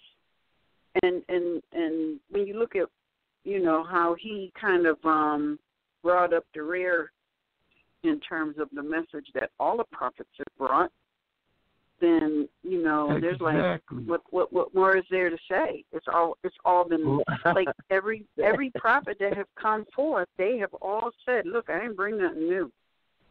It was already here. I just came to bring it back to your conscious mind. That's right. I mean, it's the first and it's the last message. But to put it in the point of the person, as if you're looking, another person won't come with the last message. I don't know. So for me, I had to revisit that. So, but that's my love story. That's what I wanted to share because you were sharing, Annie. And I appreciate it. All right. Because, I remember years ago, this elder sister, she said to me, I think I was telling a story about how I fell in love. And she was like, oh, don't ever fall in love. And I was like, well, why not? And she said, because if you can fall in love, you can fall out of love. That makes it conditional. You either love or you don't love. And you know what? That's a very deep lesson. You get it immediately. If your heart is open, you'll get it immediately. But as time moves forward, you get it on so many levels. Because it's all about unconditional love. So you can't say, hey, I fell in love. Because and then when you get that lesson and you hear people say, I fell in love with him but I don't love him anymore. Or I fell in love with her and I don't love her anymore. Okay, so then you never loved them. Really, what you're saying is I never loved them, because you can't fall out of love. You either love or you don't love. And the lesson is love. And I think what you showed is what we've been talking about, and that is that everything is within. So what I imagine with your experience is that when you lay down and you didn't say anything and then everything came out of you that needed to come out, is that you tap into your inner self. And that's why when you said you were quiet, you were still. You were being still, and that inner self and inner voice and inner stuff that was in you was able to come out because you weren't so busy, like you said, going around telling everybody else I love you. You had to go within. That's really what I got out of your experience. You had to go within. Yeah. Yes, and it was the exorcist. It was because each time it had to disappear. The image in the mirror had to disappear. The talking outside had to disappear. And even the point of when I was sitting still and saying it in my mind, it had to disappear. And I had to sit still and not say nothing. Not say nothing once I found that love. That's when you're really talking to yourself. So I just wanted to share that's once when you're again. really talking to yourself. It's so funny to say that because, Roz, remember, I think I want to say this weekend I had a conversation with Roz, and I said, Roz, I was traveling and I was having a conversation with myself, and and the conversation was so amazing I had to record it.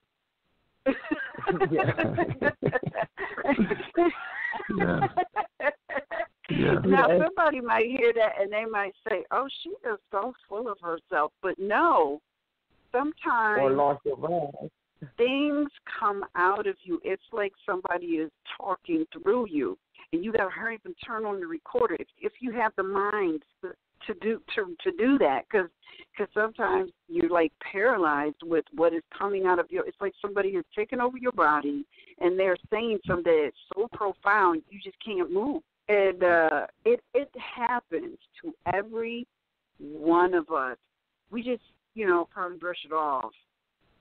Some of us probably think, I think I'm kind of full of myself, or they might think, well, sometimes it happens and it's so crystal clear. You're wondering, did that really happen, or was that a dream? It really happened, and so I was just so happy that I was able to move and push record on my phone so I can capture the conversation that I was having with myself. Oh, that's a beautiful thing.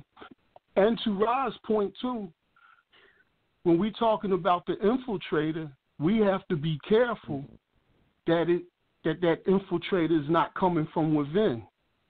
That's right. Because we can talk our own self out of it. Mm-hmm. So we have to be definitely careful of that infiltrator outside of us and within. That's right. All of the ancient writings, they all say you must be ever vigilant. And guard the heart. Yes. Guard the heart and the mind.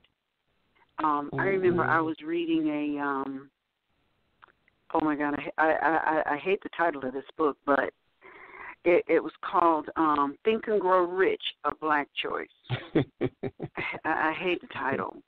But it was a book that I read years and years and years ago, Dennis Kimball, and he talked about how people pay more attention to the clothes they put on their back rather than the things they allow into their minds. And it was so on time, because I was working at that time for a very unpleasant person, and they were a manipulator of the minds of people. So it was just so divine that I happened to be reading that book at that time. And so there was little quotes that I used to write on stickies and put all around my computer. And I remember one time this guy came to attack me, play a mind game, and he walked up behind me and started reading the stickies around my computer, and then turned and walked away. And that was an example of being ever vigilant, because people can talk you into being negative, and sometimes people's negative energy can move you into being negative. And so you have to do whatever you can to maintain an open and positive and loving disposition for you. It don't mean you're somebody's doormat. It just means that, one of the things that I know is that information will come to you, and it will come up from within you if you stay open and positive and loving. So you ain't got to worry about somebody keeping it from you. If somebody's keeping it from you, it's probably you keeping it from rising up within you. Oh, absolutely. Absolutely. Because, and I've been there on both ends of the spectrum with that. Me too. Because it was a point in time. See, when I got in touch with that love, it changed my whole life, with my children, with everybody that I came in contact with, my wife, with everybody that I came in contact with. But prior to that, I was in a situation, or I shouldn't even call it a situation, but I was existing on a plane where it was two people that I felt that I hate, but I hated them so bad I couldn't hate them enough. And it was killing, it was eating me alive. And it gave way to love, because, I had to stop that. And so it took me from one end of the spectrum to the next, and to share my love story and being a whole. And at that point, becoming a whole different being, a whole different spirit, a whole different soul, a whole different even flesh. It changed the molecular structure of my flesh to be in touch with love. Lesson. And that was your lesson. And you needed that energy to push you from anger and animosity to love and positive energy. That was your lesson. Absolutely. Congratulations. It sounds like you passed it. Oh, yeah, it's been some time ago now, and it's a wonderful thing. Thank you. All right, so I will yield for someone else to come on. Hey, I appreciate you guys. I love you. Peace and love. And wholeness. All right. Caller 682-360. You're live on the air. Islam. This is Easy Amir Yasir Bay, calling from Northwest Mexico near the Texas Territory, Texas Corporation. All right. I had a statement and two questions. First of all, I'd like to thank everybody. You send out my appreciation to all y'all. And not forgetting Noble Drew Ali, who gave me the keys to really free myself, because I was on, sometimes hard for me to admit, but I was on every drug known to man, except heroin, through the heroin. But it was kind of hard for me coming off of that, everything, because I was into everything, and I just felt like when I started studying about 2015 that I got the most high off of the knowledge that I was receiving, especially the self-knowledge, to where I didn't have to be nobody else but myself. And now I just drink water and stuff and, try to keep this knowledge going. And I would like to give my appreciation for all that, because it really saved me. Been going through a lot, and still going through a lot, and I realized that's the lessons that I need to learn. But, yeah. But then I didn't want to jump off subject, but I had a quick question about the divine warning from the prophet, and I had a question about the USA.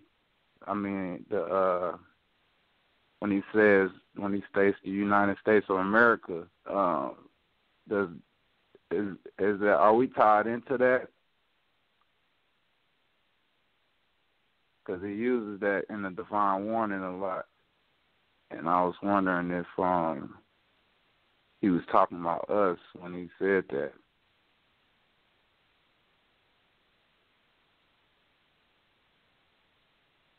And then on the he said enforce the Constitution for the United States of America, because that's what the Constitution was written for, and in it preserves, secures, and protects your basic liberties. That's what, I'm glad you brought that up, because that's where people get confused. So he said enforce it for. Now, where was the other part you thought you saw anytime you saw that? Because he said that we are Moors born in America. He didn't say born in the United States of America. He didn't say that you were Moorish. My son brought this up last week, I believe, when he was at the New York class, and it was kind of makes a point very well. He didn't call you, he said Moorish Americans, which are American Moors, same thing, really. He didn't say Moor United Stadians. See, the problem is not knowing what the United States of America is. It's a corporation established operating on the American land. And many people have not made that distinction. And, you know, hey, I was one of them included in that, along with the mistraining myself until I studied to see. Because if someone said America, or if they said United States of America, heck, I was like everybody else, thought it was the same thing. Well, guess what? It's not. Because the United States of America operates on the American land. That's a foreign corporation. Oh, okay. Because it says if the Italians, Greeks, English, Chinese, Japanese, Turks, and Arabians are forced to proclaim their free national name and religion before the constitutional government of the United States of America, it is no more than right that the law shall be enforced upon all other American citizens alike. Also, he's separating American citizens and United States of America. I was thinking that we was a state. It just hit you, didn't it? Because it just hit you just now, didn't it? Yeah, I didn't read that right. Yeah. All right. See, and that's what studies will do, and that's what people have not done. Because he said national constitution.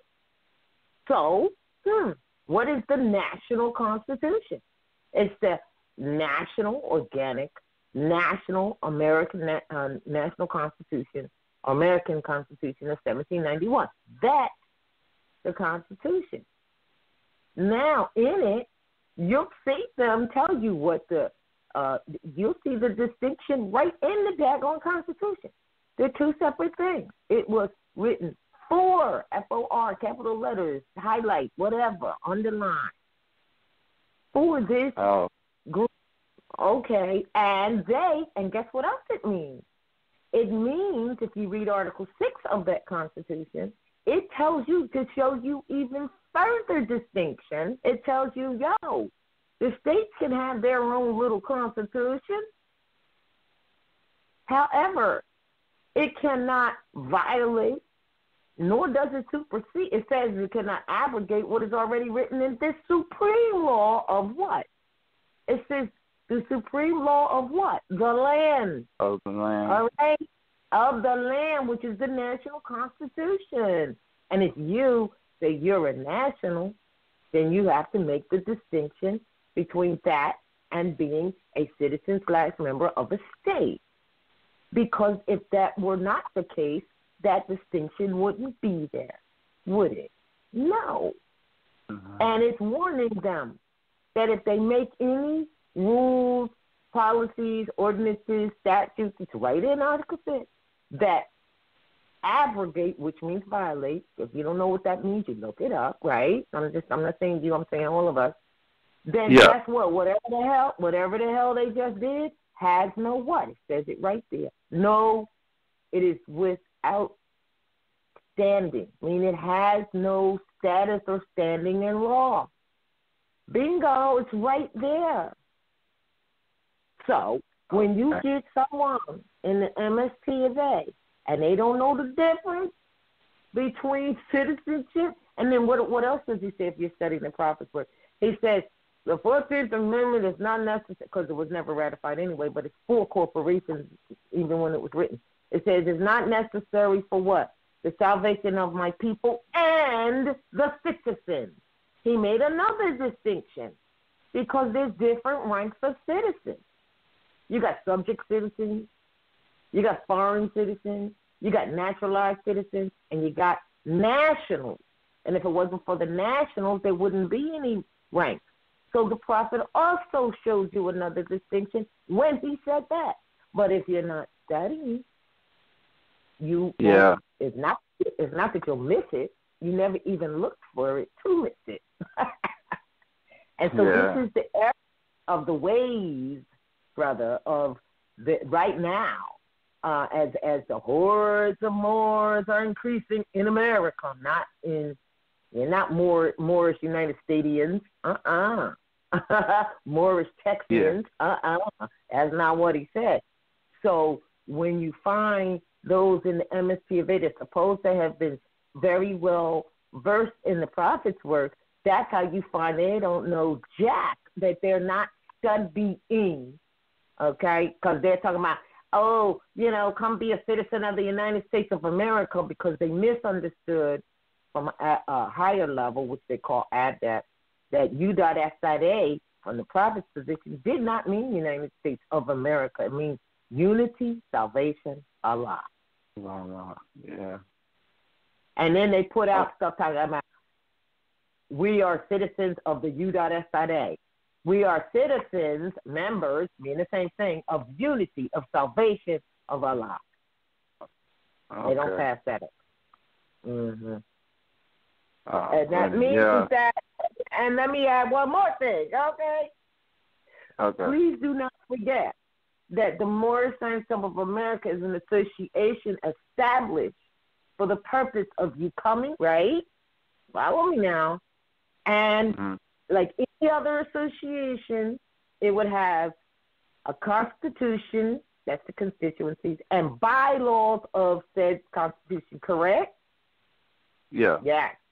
Any association you go to has that. So those are the bylaws for you or for us or for anyone who becomes a member of the temple. You have the bylaws. And by the way, they're great bylaws, because if they were adhered to, they would teach you to do what? Be better people and better, citizens of whatever you're going to be a party to. All right? Of whatever. Yeah. Whatever, because citizen means member. So that means that it's good to follow those bylaws, absolutely, because they are training you to take your place once amongst the affairs of man and link yourself back to the family of nations, right? And come back into the constitutional fold of government. That's the purpose of uplifting fallen humanity, of being a member of such association and following the bylaws, because they prepare you when you do what? I'm telling you what he said. When you go out. And he says, go out on my word. That means get the hell out of the temple. Not meaning leaving it or not supporting it. That didn't mean that. But don't be a seat warmer. Move the hell out the way and let some other people come in and learn the same lessons so they can go out on his word and be take their place amongst the affairs of man. Link yourself back to the family of nations, coming into the constitutional fold of government. That's what it is. Now, these people think that's all it is, the Constitution. He clearly said enforce the Constitution for the United States of America. Everyone else answers up to a national constitution, right? So you ought to too. So when you have people in that association that tells you that he was talking about the Constitution and bylaws of the association, well, it's true that he was talking about those who are members to adhere to them to make them better, but they don't go past that because they are in what we call clubism. And there is no, it's not about uplifting the nation or its nation, because if it were, they wouldn't be divisionary, and they wouldn't say to you or to me or to anyone else who's not in the temple that they're not really a Moor. Please, there were a Moor before that association was even established. That's the reason he came and established it, to let you know that you were. And he also said you must have a school, so that a lot of these things we're discussing now would already have been known and put into the children at all costs, and we wouldn't be where we are today where that is concerned.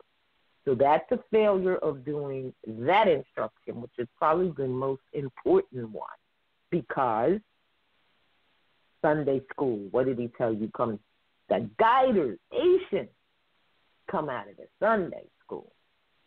How can you guide a nation when you think that you are a member of a corporation or a state that is limited by the very defines of that national constitution that he told you to enforce and answer up to. In it, states have limitations for very good reasons. You want to know one of the main reasons? Because it was established to keep other citizens, he told you. He said, you better enforce that national constitution for the United States of America and in different places. He would definitely said that. Because if you do not, what did he tell you was going to happen to you? Do you know what he said? Do you know how to finish that statement? He said enforce that. Or what? What did he say? Earthquakes. Huh? He said it'll be earthquakes. No, that's the universe talking to you for not doing it. Okay, that's another thing. He said, enforce the Constitution. Answer up to the national Constitution. Enforce the Constitution so that other, quote unquote, other citizens. That means there's some other citizens running around here. Let's make some distinctions. Will not molest you. Are we being molested? Yes. And all these green chicks got to tell you, well, you should be in the temple. No, they being molested too. They just don't know it because they've come up under the yoke, many of them, of the corporations when they established themselves with a 501c as a 501c corporation because they didn't understand. When the prophet used the word incorporated in this said government, their mind went to, because they're unstudied, meaning that you should go and incorporate with a 501c with a corporation under a state, which is a corporation. How about that? He didn't say that. He said incorporate. That word incorporate does not mean a 501c3. No. Yeah. It doesn't. But to this day, and as we speak, many, if not all, think that that's what he meant. So what did they do? And their unstudied self went out and went under 501c's under the jurisdiction of a corporation that happens to be a Christian corporation. But yet, chapter 46, he tells you what? Christianity was for their earthly salvation, not yours. So why would you go and get a 501 jurisdiction? Why? Unstudied. So then the prophet said, study, so that you can show yourself approved. And they didn't do that either. You understand? Do you see the links? And there's no way around that unless you're just talking about suppressing the people because of, due to the ignorance, which, or lack of knowledge, which that is not a new message either. Because hell, Yahshua said that when he was here. He said, my people suffer for a lack of knowledge. Prophet Noble Ali said the same thing. Study. It's not a new message. It's not a new message. And now when you get to that other level where you mentioned about if you do not do these things, the great God of the universe, universal Allah, whatever you want to call it, all right, call it, that energy, will not be pleased, and there will be earthquakes and floods and things. We're in that prophecy now. Why? Because we didn't follow the simple instruction, that was laid out to prevent this from happening. Because the energies of the storms and the floods and the air, the fire, the earth, the air, and the water is the energies of the people. So this is where it is. Now, what I'm saying is not an interpretation, I think is very clear. It was not minced words. And a lot of it wasn't even new words. That's the other thing people do. Well, the prophet made you a Moor. Bull crapola. The prophet didn't make us a Moor. He knew we were Moors when he came. That's why he established the associations that he did, so that we could have a venue to learn about that. That's why. So when they say that today. And they'll go in and they'll have freaking interviews with these modern European reporters and stuff, and they'll put it out on Facebook to these unsuspecting younger generation coming in, which this is for. And what do they tell them? Well, you ain't a real Moor unless you come through the temple. That's ridiculous. That's such a disgusting thing to say when the prophet himself said, I am universal. This is the uniting of Asia, which is the entire planet. It's called Asa or Asa. So how do you get that out of...